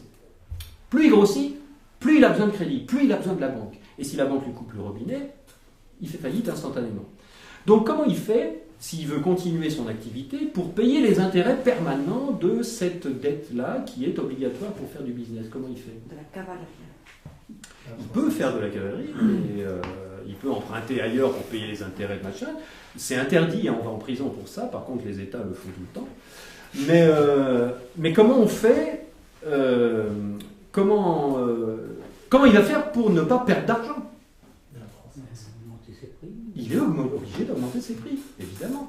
Il est obligé de nous faire payer tout ce qu'il vend un petit peu plus cher, parce qu'il a besoin d'argent pour le donner au banquier. Donc même si on n'a pas de crédit personnel, on paye tout plus cher, parce que les entreprises sont obligées d'intégrer leurs coûts d'intérêt dans les prix de ce qu'elles vendent. Donc tout ce qu'on achète, on le paye un petit peu plus cher, parce qu'il y a la com du banquier, qui a créé ce crédit-là, ex nihilo, toujours. Toujours. Vous dites qu'il l'a créé ex nihilo, mais bon, il faut quand même voir dans l'historique, dans le développement, c'est que les banques au départ, c'était des banques qui recevaient de l'argent. Ah ben normalement, c'est ça, c'est ce qu'on croit qu'elles font. Voilà, c'est ce que tout le monde croit qu'elles font. Qui normalement devaient prêter avec ce qu'elles avaient. Ah bah oui. Voilà. Bah oui, après, il y a eu des autorisations. Bah, exactement. Exactement. Exactement. Oui, bien sûr. Ouais. Et bon, les gens déposent toujours leur argent dans les banques. Mais ce sont les crédits antérieurs qui font qu'il y a des dépôts possibles. C'est une phrase à se souvenir, ça, si vous discutez avec un banquier un jour et qu'il vous dise oui, je comprends rien, votre truc là, attendez, moi je crée de la monnaie, vous me prenez pour qui? Non, non, non, c'est interdit, je fais pas, je prends les dépôts des gens et je les prête, quoi. Enfin, beaucoup de banquiers croient que ça marche comme ça, enfin, ont l'impression que ça marche comme ça. Et effectivement, vu au niveau d'un banquier, on peut se dire, j'ai des dépôts, donc c'est mes dépôts qui servent à financer mes crédits. Mais en fait, le cycle se résume sous une phrase très simple, c'est que connaissent certains économistes et certains banquiers qui se sont renseignés, la phrase que vous pouvez apprendre par cœur, c'est « les crédits font les dépôts ». C'est-à-dire, c'est le fait qu'un banquier ait créé un crédit pour quelqu'un qui fait que cet argent-là va revenir forcément sous forme de dépôt un jour ou l'autre. Le maçon de tout à l'heure qui a eu son chèque de 10 000 €, il le dépose à la banque, il y a 10 000 € de dépôt en plus. Bon. Attendez, je prends votre question. Oui, je voulais vous montrer ça. Gardez votre question en tête, hein, je montre juste ça. Ça, c'est un petit livret qui s'appelle La monnaie et nous. C'est édité par la Banque de France. C'est pas rien. C'est impossible de le trouver, c'est impossible de l'avoir. J'ai tout fait, j'ai envoyé des mails, j'ai écrit, j'ai téléphoné à la Banque de France. Ils m'ont dit non, non, non, on ne le donne pas, on le donne que exceptionnellement à des enseignants pour faire un cours, etc. Donc je l'ai trouvé sur Internet, il est en PDF sur Internet. Vous tapez La monnaie et nous, Banque de France, vous allez l'avoir. Et je me le suis fabriqué tout seul. J'ai collé les papiers les uns sur les autres, c'est artisanal. Parce qu'on n'a pas le droit de l'avoir. Oui, c'est assez récent. Ouais, 2010, quelque chose comme ça. Ouais. Et donc, 2009. Et donc, page 11, voilà, c'est pour vous dire que c'est pas caché, hein. Si on cherche, on trouve. Page 11, une entreprise qui doit payer son fournisseur, qui doit acheter du matériel et rémunérer ses salariés, mais à qui il prend du temps pour fabriquer ses produits et donc les vendre. C'est le décalage de trésorerie dont je vous parlais. Qu'est-ce qu'elle fait? Eh bien, elle s'adresse à la banque, qui va pouvoir lui accorder un crédit, moyennant intérêt, bien entendu. La banque inscrit le montant du crédit au compte de l'entreprise. La banque a créé de la monnaie. C'est écrit. C'est écrit. C'est écrit, non? Page 15. Tous les acteurs de l'argent créé par le banquier prêteur va se retrouver en dépôt dans d'autres établissements bancaires. Les crédits font un dépôt. Ah ouais. Et page 29, dans le lexique, création monétaire, définition de la création monétaire. Opération aboutissant à produire une quantité nouvelle de monnaie. Jusque-là, tout va bien. Le crédit est un mode de création monétaire. Il fait apparaître sur un compte une somme qui n'existait pas auparavant. Comme ça.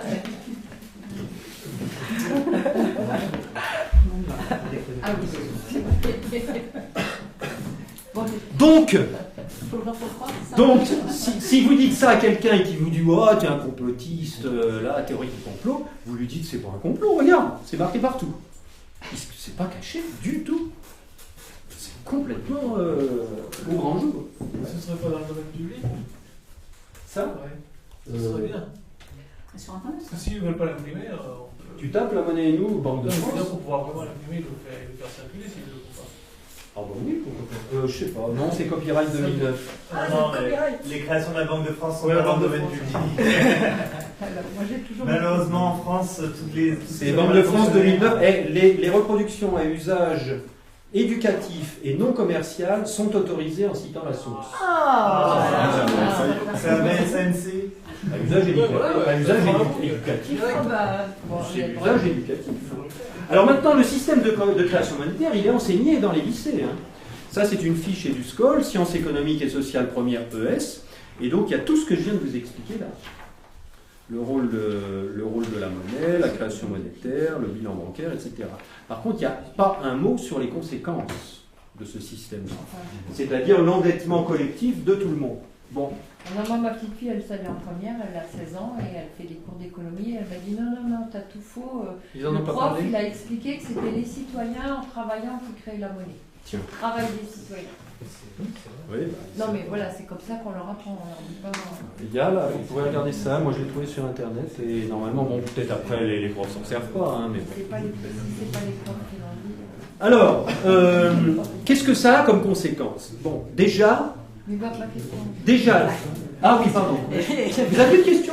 Oui. Ah, donc allez-y. Parce que si vous avez bien expliqué, il crée la masse monétaire du capital, tout ça. Mais, oui. Bon, et la masse monétaire des intérêts. Eh ben, les intérêts. Mais où ils sont les intérêts? C'est ce que je disais à ma petite chienne. Gypsy, une petite caniche. Je disais pas où ils sont les intérêts, je disais où il est le bâton. Non. Et là, c'est où ils sont les intérêts. Vous avez trop vu la pub Crédit Mutuel avec le chien qui parle là. Oui. Vous parlez à votre chienne. Votre question, c'est pas une question, c'est juste par rapport à ça. J'étais au lycée, j'ai passé mon bac l'année dernière. Et en fait, les cours d'éco, ils sont soit faits de sorte, soit orientés pour qu'on comprenne pas trop, soit on utilise du vocabulaire et on l'explique pas. Par exemple, on a le prof qui débite très vite et qui nous dit bon, les agrégats ça fait ça, ça et ça, et puis on torche et puis on comprend rien à ce qu'il nous raconte. Et sinon, quand je dis il y a du vocabulaire orienté, on nous dit par exemple la Banque Centrale Européenne est indépendante des États. Donc en gros, ce qu'il oublie de nous dire, c'est qu'on n'a aucun pouvoir contre la Banque Centrale Européenne. Donc voilà, c'est soit du vocabulaire très orienté pour qu'on ne comprenne pas, soit du vocabulaire trop compliqué pour qu'on ne comprenne pas non plus. Voilà, et le prof, il sait, c'est l'impression que le prof, il sait. Oui, c'est peut-être ça le problème. C'est au lycée, donc voilà. Donc, alors, où sont les intérêts? C'est ça le problème. Alors, comment...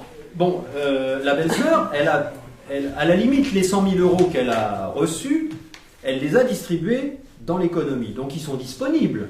Si elle travaille pour le maçon, mettons qu'elle soit secrétaire chez le maçon va la payer avec son propre argent qu'elle a emprunté. Donc, elle va pouvoir récupérer son capital petit à petit et le rendre au banquier.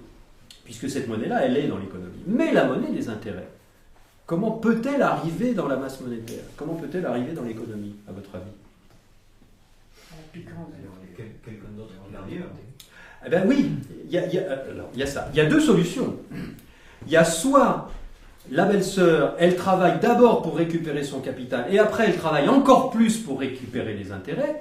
Ça veut dire qu'elle va détruire un montant de monnaie en le rendant au banquier, qui le prend, lui, en bénéfice net. Donc ça veut dire qu'elle va prélever encore de la monnaie dans l'économie commune, et donc ça veut dire qu'il y a des gens, à cause d'elle, à cause de ce remboursement-là, qui vont plonger, qui vont avoir moins de monnaie. Donc, les faillites, elles sont intrinsèques au système. Pour éviter ça, il n'y a qu'une solution, c'est la deuxième solution, c'est qu'un autre emprunteur arrive et emprunte à son tour 100 000 euros, qui vont s'additionner à la masse monétaire, qui vont permettre à la belle-sœur de rembourser ses 100 000 euros d'intérêt. Mais le nouvel emprunteur, comment il va faire pour lui rembourser ses intérêts? Il faut qu'il y ait un nouvel emprunteur qui emprunte encore 100 000 euros et ainsi de suite. Et donc on est dans une économie où la croissance est absolument obligatoire. C'est pour ça que les politiciens sont tout le temps en train de dire il faut de la croissance, il faut retrouver la croissance. Parce que s'il n'y a pas de croissance, le système se casse la figure instantanément. Enfin, pas instantanément, progressivement. Et donc ça veut dire que si on a une croissance de 3, 4, 5%, elle est bouffée par le remboursement des intérêts. On est à zéro. Et que si on a une croissance zéro, parce que, par exemple, la Terre arrive à la limite de ses ressources, on ne sait jamais, ça arrive des fois, eh bien à ce moment-là, ça se voit, parce que les intérêts, ils continuent à être pompés. Vous ne pouvez pas aller voir votre banquier en lui disant « j'arrête de payer mes intérêts parce qu'il n'y a plus de pétrole ». Le gars, il vous met à l'huissier, il vous met en prison. Donc du coup, même en croissance zéro, il y a une récession. Parce que la pompe est toujours active. Parce que la prédation, le parasitisme du système monétaire est toujours actif. Et pour éviter que ça se voie, il faut de la croissance. Il faut de la croissance. Obligatoirement. Il faut tout le temps des nouveaux emprunteurs qui arrivent, il faut tout le temps des nouvelles activités qui arrivent, il faut de la création, il faut tout le temps qu'il y ait des nouveaux trucs. Bon. Alors, au niveau... Si on s'en rend compte, on se dit, non, on ne veut plus emprunter. Eh bien, il faut trouver un système alternatif. Ça sera notre dernière partie. Et c'est là où on aboutit à la notion de revenu de base monétaire dont je vais vous parler. En attendant, il n'y a pas l'État qui fait comme ils ont fait en 2008, qui emprunte pour nous. Et puis... Alors voilà, alors c'est ça aussi. C'est que si on veut, voilà, c'est ça qui se passe. L'État emprunte à notre place. Parce que si l'économie stagne, il n'y a plus personne qui s'engage à emprunter pour acheter des choses, évidemment, mais aussi accessoirement pour distribuer de la monnaie nouvelle dans la société et que l'économie ne s'écroule pas.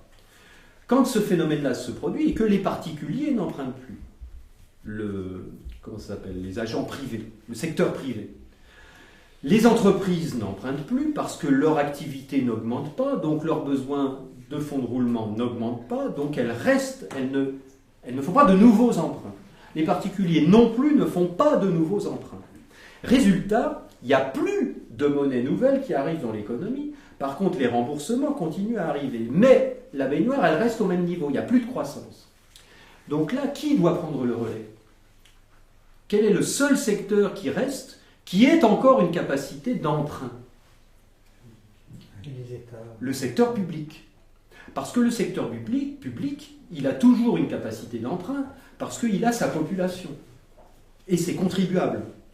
Qui peuvent servir de garantie pour des emprunts à l'extérieur, pour des emprunts sur les marchés financiers.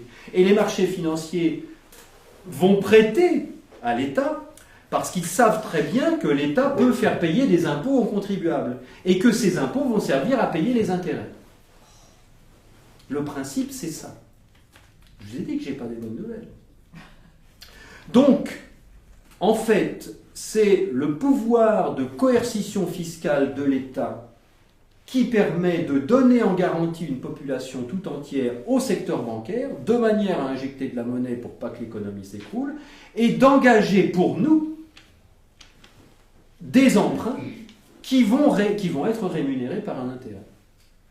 Et qui va payer l'intérêt? Qui sait quel est le poste le plus élevé des dépenses publiques en ce moment? Est-ce que c'est l'éducation, la défense? C'est les intérêts de la dette. Plus de 80 milliards par an. Et ça nous coûte plus cher que l'école, plus cher que l'armée, plus cher que tout. Ça augmente. Ouais, 80 milliards, mais ça augmente. Intérêt composé. Intérêt composé. Parce que, vous savez bien, quand on emprunte 100 à 2%, quand on emprunte 100 à 2 ou 3%, l'année d'après, on doit 102 ou 103. Mais l'année d'après, on doit 2 ou 3%, 202 ou 103. Donc on doit 105 ou 107 ou 108. L'année d'après, on doit 2 ou 3% de 105 ou 107 ou 108. Donc ça ne fait pas une courbe comme ça, les intérêts composés. Ça fait une courbe exponentielle. Ça monte comme ça. Donc il y a forcément un moment où c'est complètement désolidarisé d'une croissance, même d'une petite croissance linéaire. Il y a un moment où les intérêts de la dette deviennent impossibles à rembourser, même si on mettait toute notre monnaie, tout notre argent. On y est déjà. On y est déjà. C'est dans ce mur-là qu'on est en train d'aller. C'était une question? Oui, parce que j'avais entendu des économistes, notamment Stiglitz, dire que justement en situation de crise, de décroissance et de crise, le fait qu'un État pratique la récession était la pire des choses. Eh ben oui, parce qu'il ne peut pas laisser s'écrouler complètement l'économie. Donc finalement, l'État est obligé de prendre un déficit. L'État est obligé de s'endetter, parce que sinon ça serait encore bien pire. Mais c'est pas ce que les banques essaient de faire quand elles enlèvent des notes, quand elles dénotent des États, etc. C'est que la capacité de remboursement d'une population tout entière diminue. La confiance qu'on peut faire à un pays tout entier diminue. D'accord. C'est pour ça que la note de la Grèce a diminué, par exemple. C'est parce que les Grecs, ils font du black, ils payent plus, il y a de moins en moins d'impôts qui rentrent. Donc forcément, les créanciers, ils ont de moins en moins de chances de toucher leurs intérêts. Donc le risque augmente, donc la note diminue. Et les taux d'intérêt. Et les taux d'intérêt montent parce que le risque augmente. Et donc on demande une rémunération supérieure. Si on risque de paumer tout son argent, on demande un intérêt supérieur, forcément. Systémiquement, enfin la faillite est systémique, du coup, c'est-à-dire que la faillite est quasiment inévitable selon ce système. La faillite est quasiment inévitable, sauf si on accepte de réinjecter de l'argent et de relancer l'économie. C'est pour ça que finalement, le keynésianisme est assez... vous allez voir tout à l'heure, je vais vous parler de ce document-là que j'ai écrit au mois de juin. Je suis allé déterrer des économistes qui travaillaient dans les années 30-33, qui avaient subi la crise de 29 de plein fouet, qui avaient fait exactement les mêmes analyses que ce que je fais dans mon bouquin, justement au niveau de la monnaie, dette, etc., qui endette tout le monde, qui devient impayable, et qui avait proposé des solutions, comme le 100% monnaie, comme... bon, vous allez voir, on va en parler dans la troisième partie. C'est pas des rigolos. John Maynard Keynes, Milton Friedman, Irving Fisher, Maurice Allais, notre prix Nobel d'économie, ils arrivent tous, en gros, aux mêmes conclusions, qui est la crise, c'est un problème monétaire. C'est parce qu'il n'y a pas assez de monnaie dans l'économie, et parce que, pourquoi il n'y a pas assez de monnaie dans l'économie? Parce qu'il faut l'emprunter pour en avoir. Donc, si on augmente la monnaie, on augmente la dette. Et donc, si vous entendez un politicien dire il faut relancer le crédit pour relancer l'économie, c'est une hérésie. Parce que c'est justement le fait que la monnaie soit émise par la dette qui nous a mis dans la situation où on est. Donc on ne peut pas résoudre une situation d'endettement excessif en prenant de la dette en plus pour avoir de la monnaie en plus. Il y a une réforme de fond qui est obligatoire, qui va être obligatoire, et qui est en train de se mettre en place. Enfin, ils sont en train d'y réfléchir, parce que, après avoir déterré les économistes des années 30, je suis allé chercher en 2013. Et j'ai trouvé des économistes du plus haut niveau mondial, des Anglais, des Australiens, des Allemands, qui reprennent les analyses des anciens, qui reprennent les solutions des anciens, qui les mettent au goût du jour et qui les proposent au FMI, à la Banque mondiale, à la Banque fédérale américaine, en disant vous vous en êtes mis plein les poches depuis 300 ans, mais là, ça va se casser la figure. Là, ce coup-là, c'est bon. Donc, si vous ne voulez pas avoir des révoltes, des guerres, ou vous retrouvez avec la tête au bout d'une pique ou dans un camp de concentration dans un pays totalitaire, il faut lâcher du lest, les gars. Voilà ce qu'on vous propose. On est dans la même situation. On était en 2008 dans la même situation qu'en 1929.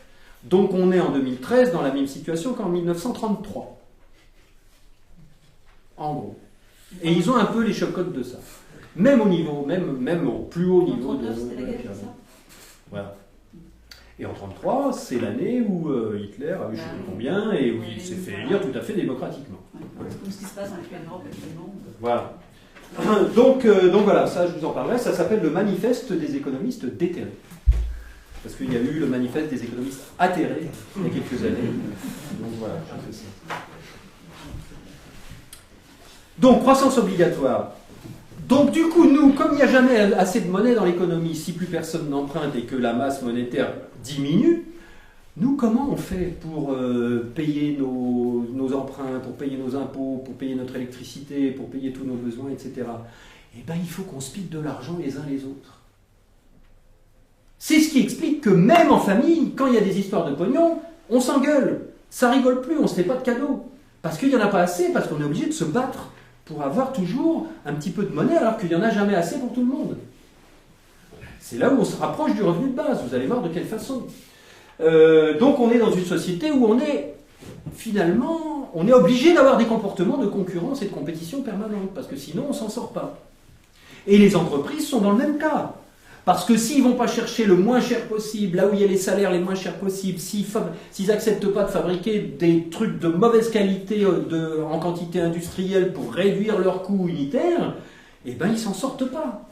Parce qu'il y a tout le temps la prédation du système monétaire qui les oblige à rechercher la rentabilité avant tout. Il y a plein de gens qui aimeraient bien fabriquer des trucs en prenant leur temps et qui aimeraient bien les vendre cher. Il y a des gens qui aimeraient bien acheter des belles choses chères. Si un jour on nous proposait, je ne sais pas, une voiture garantie 100 ans, qui vaudrait très très cher, il y a sûrement des gens qui seraient contents de l'acheter, mais on n'a pas le temps de faire ça.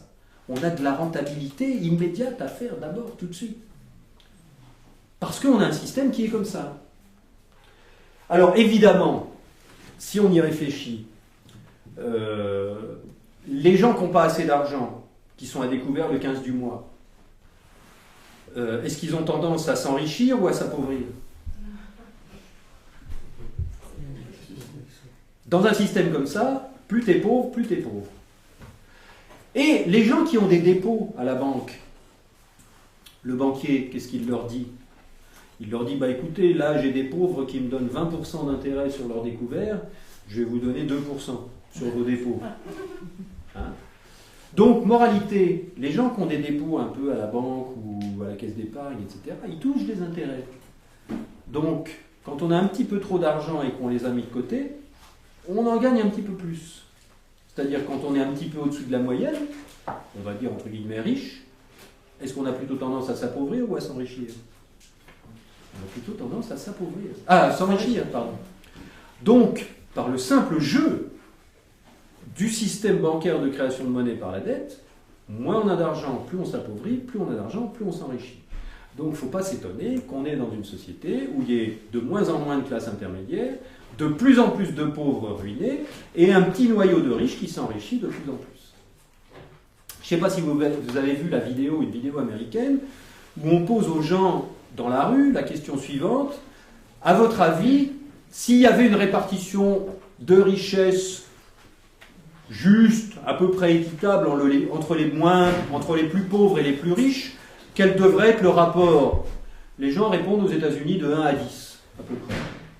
Donc ça donnerait une courbe, je le fais dans votre sens, là, les plus pauvres ici, un petit bâton comme ça augmente, ça augmente, ça augmente, et là, les plus riches, 10 fois plus, 10 petits bâtons ici. Ça, c'est ce que les gens aimeraient bien. Les gens aimeraient bien que la société soit construite comme ça. Après, on leur demande, deuxième question, à votre avis, quelle est la réalité? Et ils disent, oh, ça doit être au moins, allez, 1 à 30, peut-être même 1 à 50. Et on dessine cette courbe-là. Donc ça fait un tout petit bâton au début, ça augmente comme ça, harmonieusement, et le bâton du bout, il tient dans l'écran encore. Il est 50 fois plus grand que les petites baguettes les plus pauvres ici. Et après, le gars, dans sa vidéo, il dit, maintenant, je vais vous montrer comment c'est en réalité.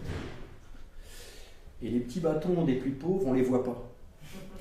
Ils sont trop petits comme ça, sur les 3/4 de la longueur. Là, ça décolle même pas, parce qu'il faut de la place pour les plus riches. Et donc, on réduit l'échelle. Et puis là, ça commence, il n'y a pas de milieu, et puis là, ça commence à monter. Et le dernier bâton des plus riches, ils ont été obligés de le couper en 10 parce qu'il dépassait de l'écran. Et donc, ils les ont mis côte à côte, comme ça fait un gros tas. Mais en fait, c'est 1%. Donc forcément, quand on est dans une société où la monnaie est émise par le crédit bancaire, les gens qui ont de la monnaie ont de plus en plus de la monnaie, et les gens qui manquent de monnaie ont de moins en moins de monnaie. Donc forcément, la courbe devient ça. Alors après, on peut se dire, bon, il faut redonner la création monétaire à l'État. C'est-à-dire, il faut que l'État, comme dans le temps, crée de la monnaie à taux zéro et décide de dépenser à tel endroit, pour faire des écoles, pour faire des ponts, pour faire des routes, pour faire une transition écologique, pour faire subventionner l'isolation, les panneaux solaires, peu importe. Il faut redonner la création monétaire à l'État, comme ça l'État pourra décider où va l'argent. Et peut-être pourra nous demander notre avis, éventuellement. Ce n'est pas forcément les politiciens qui vont donner tout à leurs copains. On pourrait changer ça aussi. Mais là, on se dit, ça serait déjà un progrès. Parce qu'en ce moment, qui décide où va l'argent? Qui décide où on investit la création monétaire? Le banquier, à son niveau, dans le bureau. Entre une personne qui vient acheter un studio et qui va pouvoir mettre son studio en garantie, en hypothèque, et qui emprunte 100 000 euros, et un petit jeune qui va emprunter 10 000 euros pour acheter un camion pour vendre des sandwichs sur les marchés, le banquier choisit le bien immobilier, forcément. Parce que le camion, il vaut même pas 10 000 euros, et si le gamin il s'en sort pas, il va pas saisir le camion pour récupérer les 10 000 euros, le banquier. Donc, toute la créativité, toute la création d'entreprises, tout le potentiel de création d'emplois, d'activités nouvelles, de recherche, il n'est pas financé. C'est d'abord les choses existantes, les choses sans risque et les choses rentables qui sont financées. Et c'est aussi les marchés financiers qui sont financés. Parce que les banques se financent elles-mêmes. Parce que quand on est une banque, c'est très facile de créer de l'argent ex nihilo pour une autre banque. Et de dire, voilà, le marché boursier est en train de se casser la figure, c'est le moment d'investir, d'acheter à bas prix. Le fait d'acheter à bas prix avec de la création ex nihilo, ça fait monter les prix de la bourse. C'est pour ça que la bourse ne se casse pas la figure alors que l'économie réelle se casse la figure en ce moment. C'est parce qu'il y a des injections de monnaie extraordinaires qui maintiennent la bourse artificiellement en hauteur. Donc on investit dans ces secteurs-là, dans l'immobilier, dans des trucs sûrs, dans la bourse. Mais l'économie réelle, mais nous, nos idées à nous, nos jeunes à nous, ça leur passe sous le nez. Et ça, c'est dur. Enfin, moi, en tant que, comme je vous ai dit tout à l'heure, d'où je viens, vraiment la liberté, la création, l'entreprise, quoi, la création de vraies richesses réelles, de s'associer pour faire des choses ensemble, elle n'est pas possible parce qu'on n'a pas les moyens financiers. C'est pas là que l'argent va. Donc, si on revient à la différence entre la démocratie et l'injection de monnaie et la création monétaire, à la limite, si on redonnait la création monétaire à un État, l'État pourrait décider où va l'argent, mais là, l'État, c'est pas lui qui décide. Donc, où est le projet de société? Il n'y en a pas. C'est impossible d'avoir un projet de société si on n'a pas le financement, si on n'a pas la création monétaire derrière. Donc, où est la démocratie? Elle est dans les vapes. Elle est évanouie. À part le marché financier, qu'est-ce que c'est que vous avez dit les choses sans risque dans lesquelles l'immobilier, surtout l'immobilier. Les bulles immobilières, c'est la création monétaire. Alors, on a parlé très vite tout à l'heure du risque systémique. Je vous en redis un petit mot. Comment on est au point de vue timing? Le risque systémique, c'est quand une banque a créé beaucoup d'argent et que les gens n'arrivent plus à rembourser. À ce moment-là, le bilan de la banque est en péril, parce que c'est la banque qui va être obligée de compenser son bilan avec son propre capital, avec ses capitaux propres. Et là, ça, c'est un peu embêtant, parce que ça veut dire qu'il faut faire payer les actionnaires. Et les actionnaires, c'est les propriétaires de la banque. Donc, ils n'aiment pas payer. Ils aiment bien recevoir, mais ils n'aiment pas donner. C'est normal, quand on est propriétaire d'une banque, c'est pour que ça paye, c'est pour que ça tombe, c'est pour aller faire des tours en yacht et pour ne pas travailler. Donc, le but, c'est pas de dépenser de l'argent, c'est d'en gagner. Donc, évidemment, on ne peut pas dépenser le capital d'une banque pour payer des défauts de flux monétaires qui ne rentrent plus. Donc, c'est là où on exerce, ou quand on est banquier, on exerce la menace du risque systémique. Parce que, comme on a vu tout à l'heure, les banques se doivent beaucoup d'argent entre elles. Vous avez vu par le jeu des compensations dont on a parlé tout au début. Vous savez, quand je parlais des 1000 € que vous me devez, et c'est ma banque qui vous les paye, ils s'échangent que la monnaie de base. Toutes les banques sont liées les unes aux autres par des crédits croisés infinis. Donc si une banque est en difficulté parce que ses débiteurs à elle font défaut, elle est capable d'aller voir un État et de dire « il faut absolument nous renflouer ». Vous devez nous redonner du capital, c'est-à-dire nous autoriser à nous faire créer de la monnaie de base par la Banque centrale, parce que sinon on risque de mettre la clé sous la porte. L'État pourrait bien dire, bah, écoutez, mettez la clé sous la porte, qu'est-ce que ça peut faire? Vous êtes une entreprise comme les autres. Mais non, c'est pas du tout une entreprise comme les autres. Pourquoi? Parce que les banques, elles détiennent tous nos moyens de paiement. C'est elles qui tiennent l'échiquier, c'est elles qui tiennent la comptabilité commune, c'est elles qui tiennent les cartes de crédit, et c'est elles qui tiennent le cash avec les distributeurs automatiques de billets. Et, cerise sur le gâteau, ce sont les banques où nous avons mis toutes nos économies. Donc, si on laisse une banque faire faillite, et que cette faillite-là entraîne la faillite d'autres banques autour, on a le risque que le système financier tout entier se bloque, fasse faillite d'un seul coup, c'est le risque systémique. Et si le risque systémique se matérialise, du jour au lendemain, l'échiquier, les commerçants n'en veulent plus parce qu'ils savent très bien qu'ils ne pourront jamais l'encaisser. Le cash, on a quelques petites pièces dans la poche, ça fait 3 jours. Les cartes de crédit, les distributeurs sont bloqués, ça ne marche plus, on ne peut plus en retirer. Et donc, du jour au lendemain, c'est retour au potager pour tout le monde. Et au troc. Donc ça, on ne peut pas laisser faire ça, c'est pas possible. En Islande, ils ont une tentative quand même, non? C'est vrai, en Islande, ils ont dit on ne paye pas la dette. Mais les montants étaient très faibles. Et puis, ils sont 300 000 en Islande, ils sont solidaires. Et puis, ils ont accepté ils ont planté les créanciers.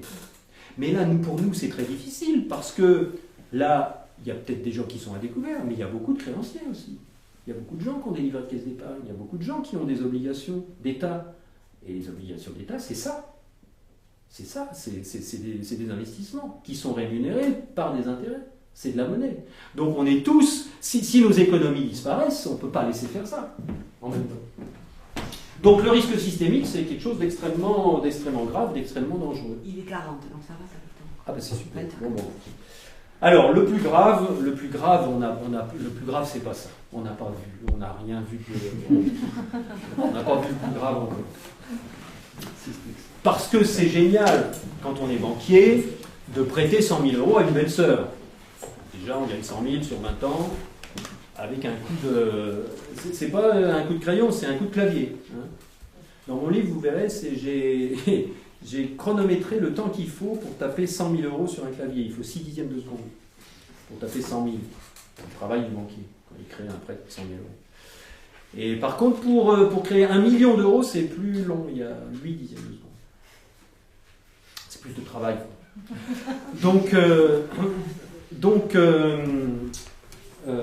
Oui, alors c'est bien d'endetter une belle-sœur. C'est encore mieux d'endetter une entreprise, parce que c'est à plus long terme, ils sont obligés d'avoir un découvert tout le temps, au niveau d'une agence régionale. C'est encore mieux, au niveau d'une agence nationale, d'endetter une grande entreprise nationale d'un coup. Un Bouygues à qui on prête 2 milliards pour faire des antennes. Bon, les intérêts sont plus petits, mais la garantie est bien plus solide. Mais le mieux, c'est d'endetter tout un pays d'un coup.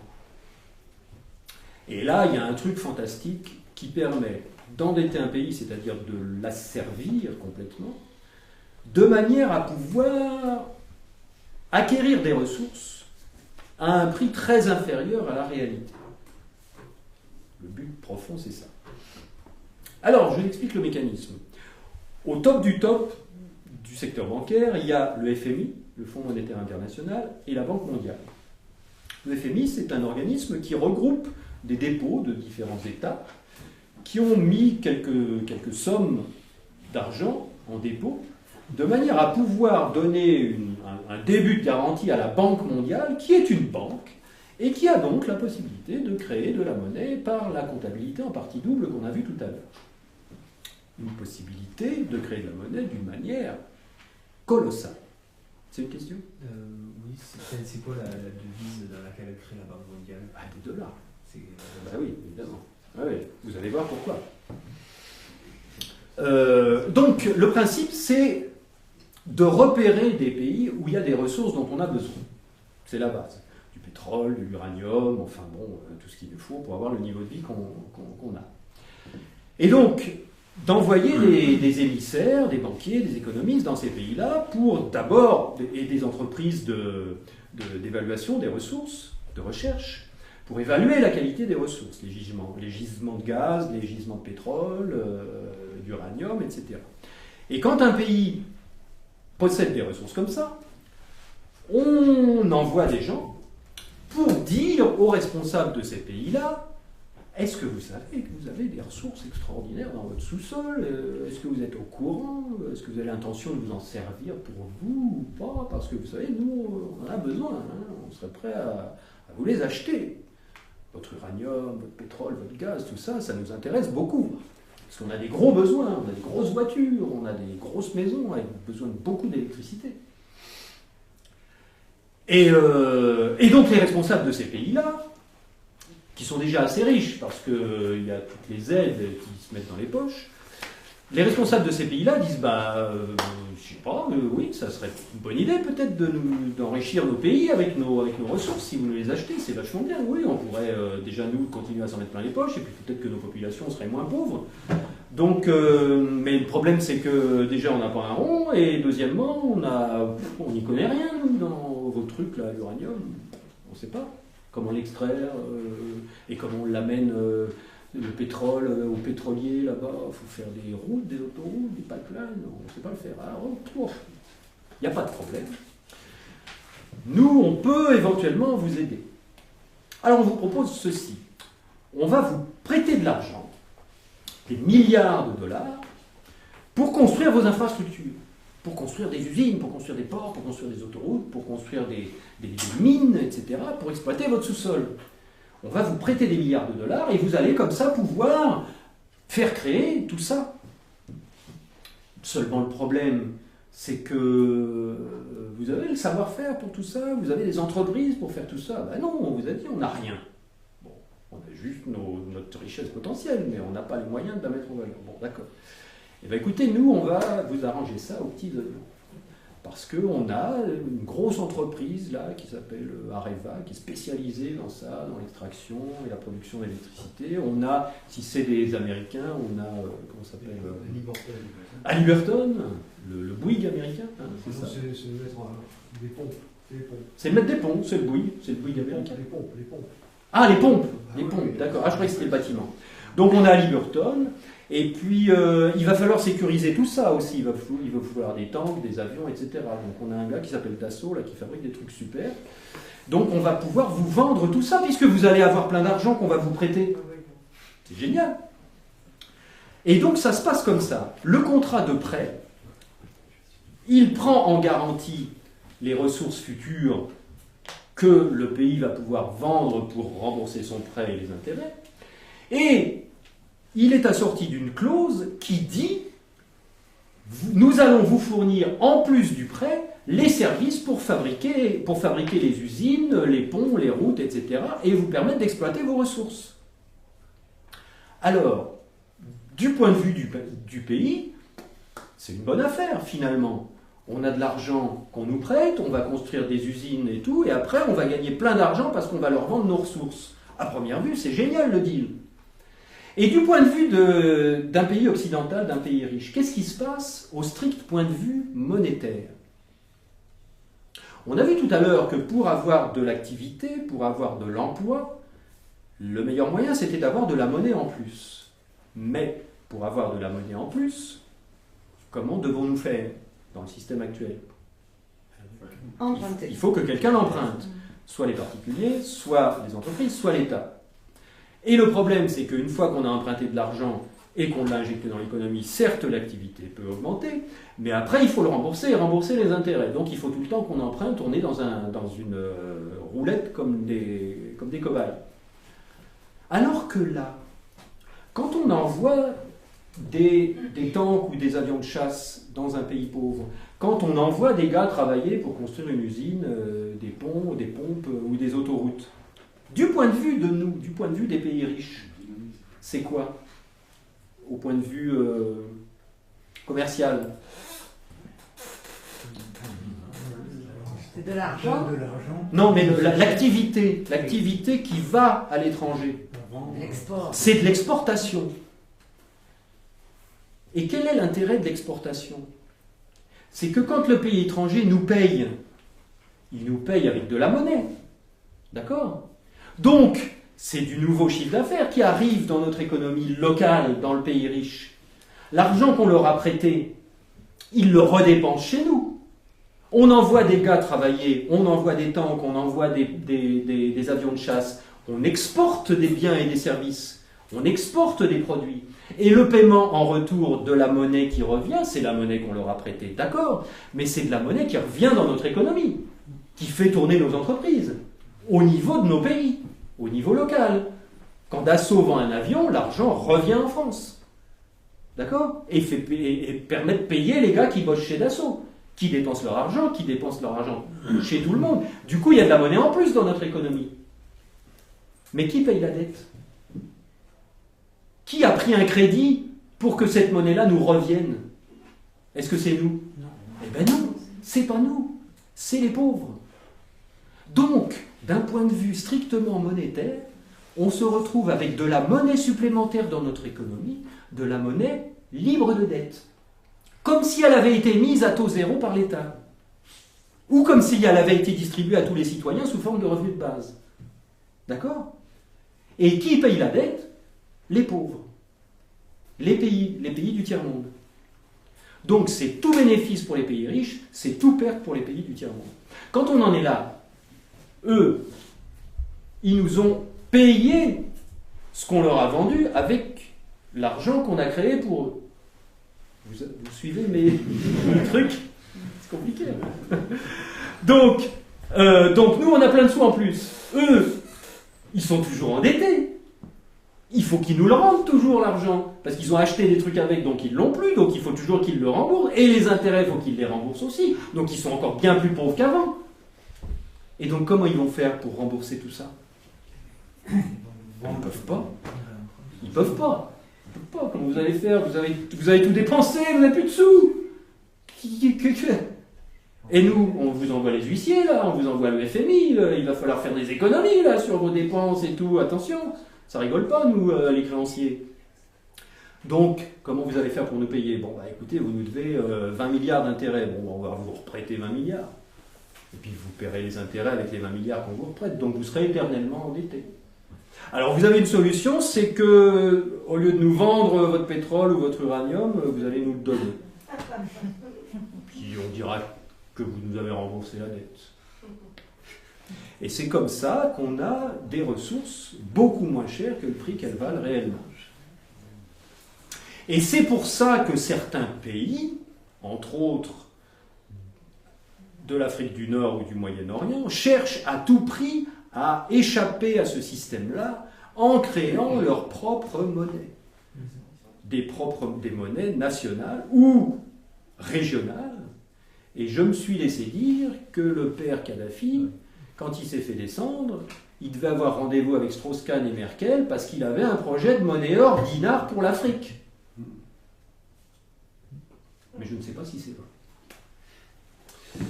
Donc, il y a une lutte à mort pour le contrôle de la monnaie. Et en particulier du dollar, de la monnaie mondiale.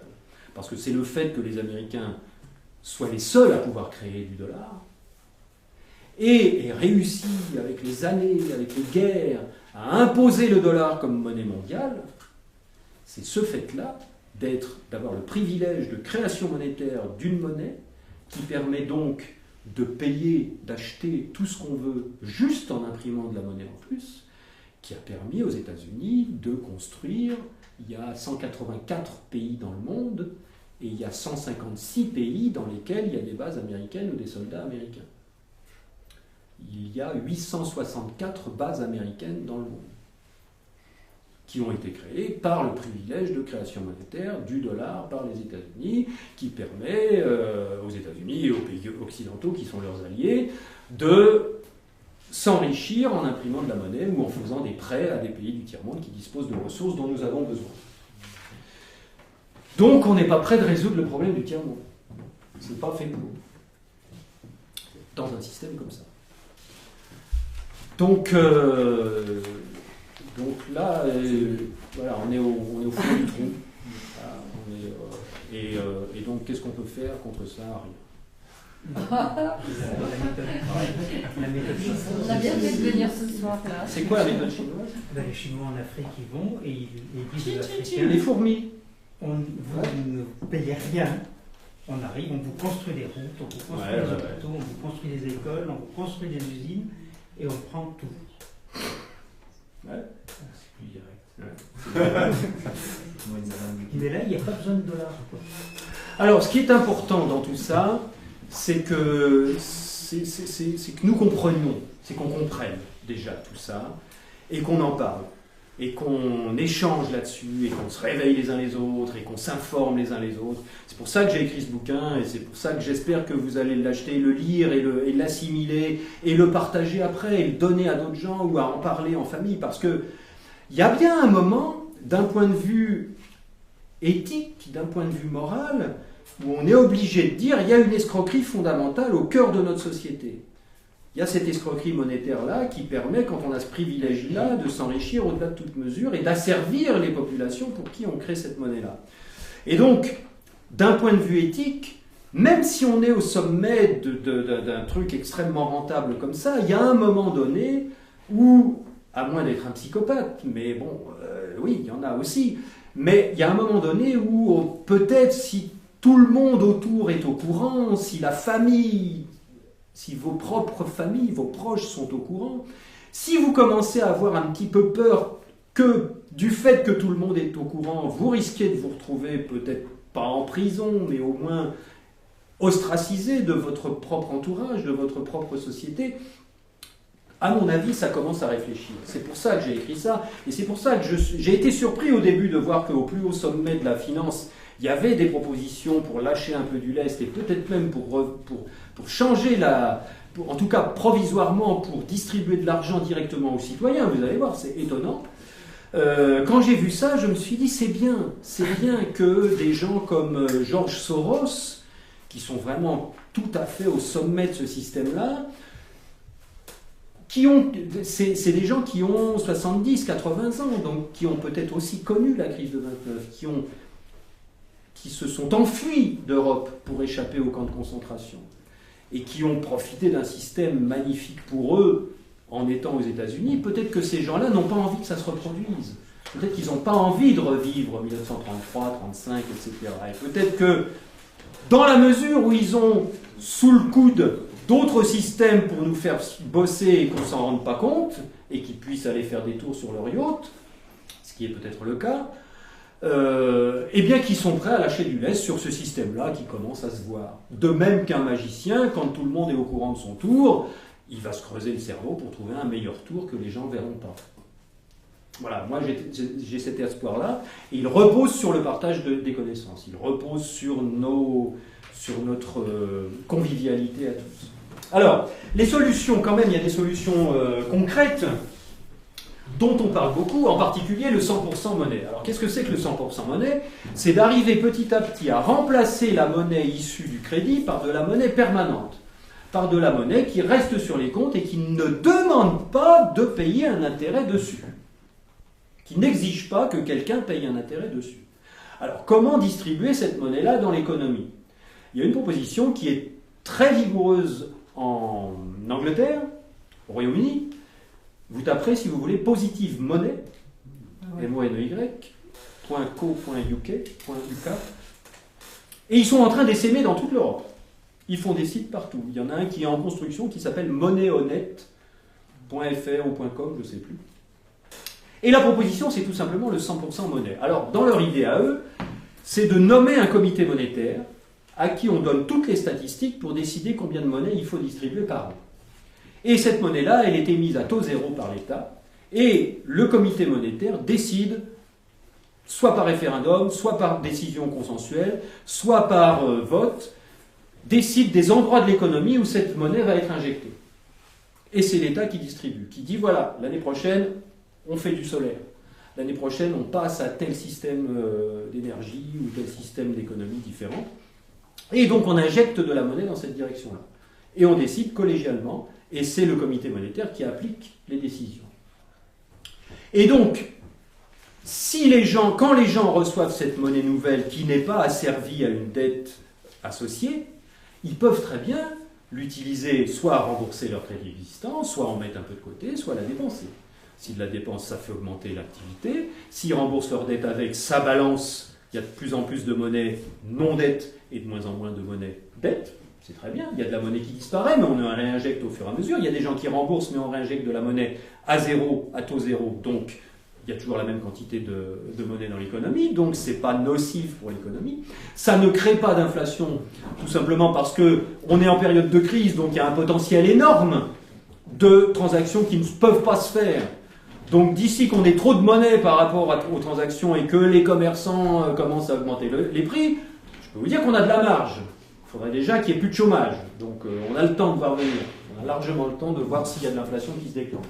Donc ça s'appelle le 100% monnaie. Et dans ce petit ouvrage-là, que je peux vous donner, vous envoyer en PDF, si vous voulez, vous me noterez votre adresse mail sur le papier, là, si vous voulez, je vous l'enverrai. Eh bien, le 100% monnaie donc permettrait une sortie de crise sans violence, sans crise finalement, en réinjectant de la monnaie petit à petit, que ce soit par l'État ou par un comité monétaire, ça permet de sortir de l'endettement et donc de sortir de la crise du manque de monnaie en réinjectant harmonieusement de la monnaie. Alors, il y a une autre proposition qui se repose un peu sur l'idée de monnaie locale. C'est une proposition d'un économiste qu'on connaît bien qui s'appelle Yolande Bresson. Yolande, pas Yolande, c'est un monsieur, Yolande, sans E, Bresson, B-R-E-2-S-O-N, qui propose, basé sur l'idée de monnaie locale, de créer des monnaies nationales. On garde l'euro, on ne détruit pas l'euro, on le garde pour les transactions internationales parce que ça peut être intéressant, et pour les transactions mondiales. Par contre, au niveau des nations, on recrée un euro franc, un euro peseta, un euro drachme pour les Grecs, et on utilise cette monnaie-là dans le pays, dans chacun des pays. Et cette monnaie-là, bien entendu, on la distribue sans endettement. C'est l'État qui décide, pareil, à quel endroit de l'économie on le distribue. Et comme Yolande Bresson est à fond pour le revenu de base, on va voir que ça peut se lier au revenu de base. Et enfin, donc j'ai vu le revenu de base. Et donc, alors, l'objection à ça, c'est que les gens vont vous dire, bon, d'accord, mais alors, si je veux emprunter pour acheter quelque chose, si la banque n'a plus le droit de créer de crédit, où ils vont trouver l'argent? Eh bien, c'est quelque chose de très progressif, création de monnaie à taux zéro, qui va petit à petit remplacer la monnaie dette, ce qui fait qu'on va avoir de l'argent sur nos comptes qui ne sera plus pompé par un intérêt. Et donc cet argent-là, qu'est-ce qu'on va en faire? On va le déposer dans les banques. Donc les banques vont se retrouver avec des dépôts plus faciles à réunir. Et peut-être qu'au bout du compte, au bout de la réforme, eh ben, ils recommenceront à faire ce que tout le monde croit qu'ils font depuis toujours, c'est-à-dire prendre des dépôts, réunir des dépôts et les prêter à des emprunteurs. Il y a des gens qui économisent, qui épargnent, qui préfèrent mettre des noisettes de côté, et il y en a d'autres en face qui veulent de l'argent tout de suite, quitte à payer un intérêt dessus. À ce moment-là, il n'y a pas de problème éthique, puisque la monnaie, elle a été gagnée avant. Elle est produite par une activité. Elle a été émise à taux zéro par l'État, mais quelqu'un l'a gagnée, l'a déposée à la banque. Donc là, c'est tout à fait logique, si vous avez 10 000 euros d'économie, et que la banque vous dit « je prête votre dépôt à quelqu'un qui en a besoin », c'est tout à fait logique de percevoir un petit intérêt dessus, parce que vous ne les avez plus. Vous ne pouvez plus vous en servir. Donc vous demandez un intérêt dessus, c'est votre rémunération. Mais ce n'est pas une création ex nihilo. Il y a eu la création ex nihilo en amont par un comité monétaire ou par l'État à taux zéro, la monnaie circule dans l'économie. Ça, c'est toujours de la création ex nihilo. Mais il n'y a pas une dette associée, il n'y a pas d'intérêt à payer dessus. Donc quand elle se diffuse, on peut la déposer à la banque et des emprunteurs peuvent emprunter cet argent-là qui est de l'épargne. Vous me suivez? Je n'ai pas trouvé. Et alors, ce qui est rigolo, c'est que simultanément à tout ça, si les banques ne peuvent plus créer de l'argent à partir de rien pour financer des crédits, vous avez remarqué, sur Internet, il y a plein de sites de crowdfunding qui se mettent en place. Et justement, c'est des plateformes qui commencent à dire « Venez déposer votre argent chez nous, parce que nous, on a des gars qui veulent monter des projets et qui ont besoin d'argent tout de suite pour monter leurs projets, payer leur salaire avant de rentrer des recettes. » Et donc, c'est marrant parce que au fur et à mesure qu'on prend conscience que le système n'est pas éthique, simultanément, il y a des projets qui se mettent en place pour le compenser. Pour compenser finalement la mort d'un système qui n'est pas vertueux. Sauf que l'État commence à s'intéresser à ces questions-là et veut réglementer.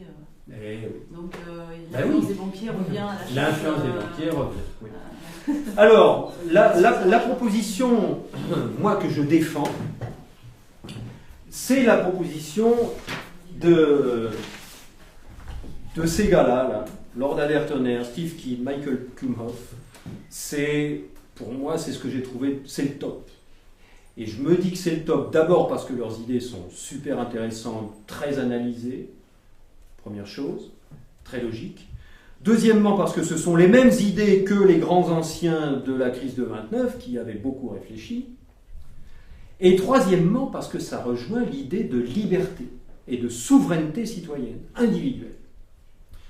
Et il y en a un d'entre eux, Steve Keen en particulier, l'Australien, qui fait la réflexion suivante. Bon, on a identifié le problème c'est la monnaie dette.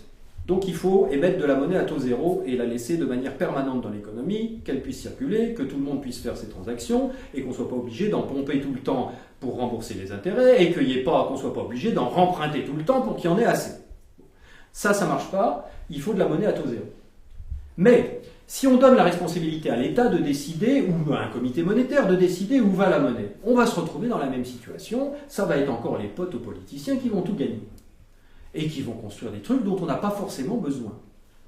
Est-ce qu'on a vraiment envie que Areva continue à construire des centrales nucléaires? Pas forcément. Hein? Bon. Peut-être qu'on aurait envie d'autre chose. Alors, il y a le système de subsidiarité. Est-ce que vous savez ce que c'est? Le principe, de subsidiarité. Ça veut dire donner à la plus petite unité possible de décision le pouvoir de décider pour les décisions qui la concernent. C'est-à-dire, si on veut quelque chose pour toute la nation, tout l'État, qui va concerner tout le pays, c'est normal que, enfin c'est normal, ça semblerait logique que ce soit l'État central qui décide. Si c'est pour une décision au niveau régional, ça semblerait normal que ce soit la région qui décide. Si c'est une décision au niveau communal, par exemple, on va faire un rond-point là-bas au bout de la rue, ce serait normal que ça se décide au niveau communal, puisque ça concerne ces gens-là. Et donc, quel est le niveau, le degré le plus fin de subsidiarité? C'est l'individu. Donc ces gars-là, ils font la réflexion suivante, ils se disent, finalement, est-ce que la création monétaire, ce ne serait pas finalement l'idéal de la faire remonter d'en bas? C'est-à-dire de calculer, suivant la masse monétaire, quelle est la quantité de monnaie nouvelle dont nous avons besoin chaque année, et de diviser cette quantité de monnaie-là par 60 millions d'habitants, et de donner à chacun sa part individuelle de monnaie. À charge pour lui de décider ce qu'il en fait. La proposition de Zivkin, c'est de dire les gens qui sont endettés, on leur impose de d'abord rembourser leurs dettes. Pourquoi pas? Mais après, on peut soit dépenser et créer de l'activité, permettre de l'activité, soit épargner un petit peu, soit rembourser un peu sa dette, soit épargner un petit peu, soit dépenser un petit peu. Mais on donne la décision économique, la liberté économique à chaque individu. Après, on n'impose pas d'accepter. Si vous ne voulez pas, si quelqu'un refuse, il y en a, hein, refuse d'avoir sa part de monnaie, ça ne peut pas être obligatoire, puisque l'élément essentiel, c'est la liberté des individus. Donc on ne peut pas forcer les gens à être libres, par définition, sinon ça serait incohérent. Donc, on donne l'argent à chaque individu, on donne la création monétaire à chaque individu, c'est un processus. Et on laisse les individus soit dépenser individuellement, soit s'associer à 10, à 20, à 100, à 1000, à 1 million, pour décider de ce qu'on fait de la monnaie qu'on a. Chacun pour soi ou collectivement. C'est la démocratie économique, c'est la liberté économique. Ça a un petit côté génial, la convergence, c'est que c'est finalement un impôt invisible. Vous allez voir pourquoi. Parce que s'il y a des pauvres, on l'a vu à propos des pays du tiers-monde, c'est en grande partie parce que la monnaie qu'ils reçoivent, ils doivent payer un intérêt dessus. Pour être à découvert du 15 au 30 du mois, il faut qu'ils s'endettent. Donc ça leur coûte de l'argent. Donc ils restent pauvres, de plus en plus pauvres. Donc on peut dire que le système monétaire crée de la pauvreté. Donc on peut dire que pour compenser la pauvreté, pour pas qu'ils crèvent de faim, on est obligé de faire payer des impôts à ceux qui ont trop d'argent. Et donc on est obligé d'avoir un système coercitif. On est obligé d'avoir un système qui force ceux qui ont trop d'argent, les riches, à payer de force pour payer les pauvres, qui sont pauvres parce que le système est fait ainsi. Maintenant, si on réfléchit et qu'on se dit, on met un revenu de base monétaire et on distribue l'argent à parts égales entre tout le monde. Qu'est-ce qui se passe entre le riche et le pauvre? C'est mathématique. Le but de l'impôt, c'est d'appauvrir un peu les riches pour enrichir un peu les pauvres. Est-ce qu'on est tous d'accord là-dessus? La redistribution, hein, l'assistanat. Exactement. Regardez, je suis pauvre, relativement, j'ai 1000 € sur mon compte. Madame, vous êtes riche, vous avez 10 000 € sur votre compte, en janvier. En décembre de la même année, on a reçu tous les deux 50 € par mois de dividendes monétaires, donc on a reçu 500 €, tous les deux, pareil, sur 10 mois, hein, on va dire de janvier à octobre. Vous me suivez? Alors, attendez. En janvier, j'avais 1000 et vous aviez 10 000. Vous étiez combien de fois plus riche que moi? 10 fois. En octobre, j'ai combien, moi? J'ai reçu 50 par mois. J'ai combien? J'ai 1500. Et vous avez combien? Vous avez 10 500. 10 500 divisé par 1500, ça fait combien? 8 fois. Ouais. Vous avez vu le truc? Le fait de distribuer la même chose à tout le monde, le riche s'appauvrit un petit peu, le riche s'enrichit un petit peu, relativement l'un à l'autre. C'est l'heure. J'ai terminé, je vous remercie, et maintenant on peut lancer le débat.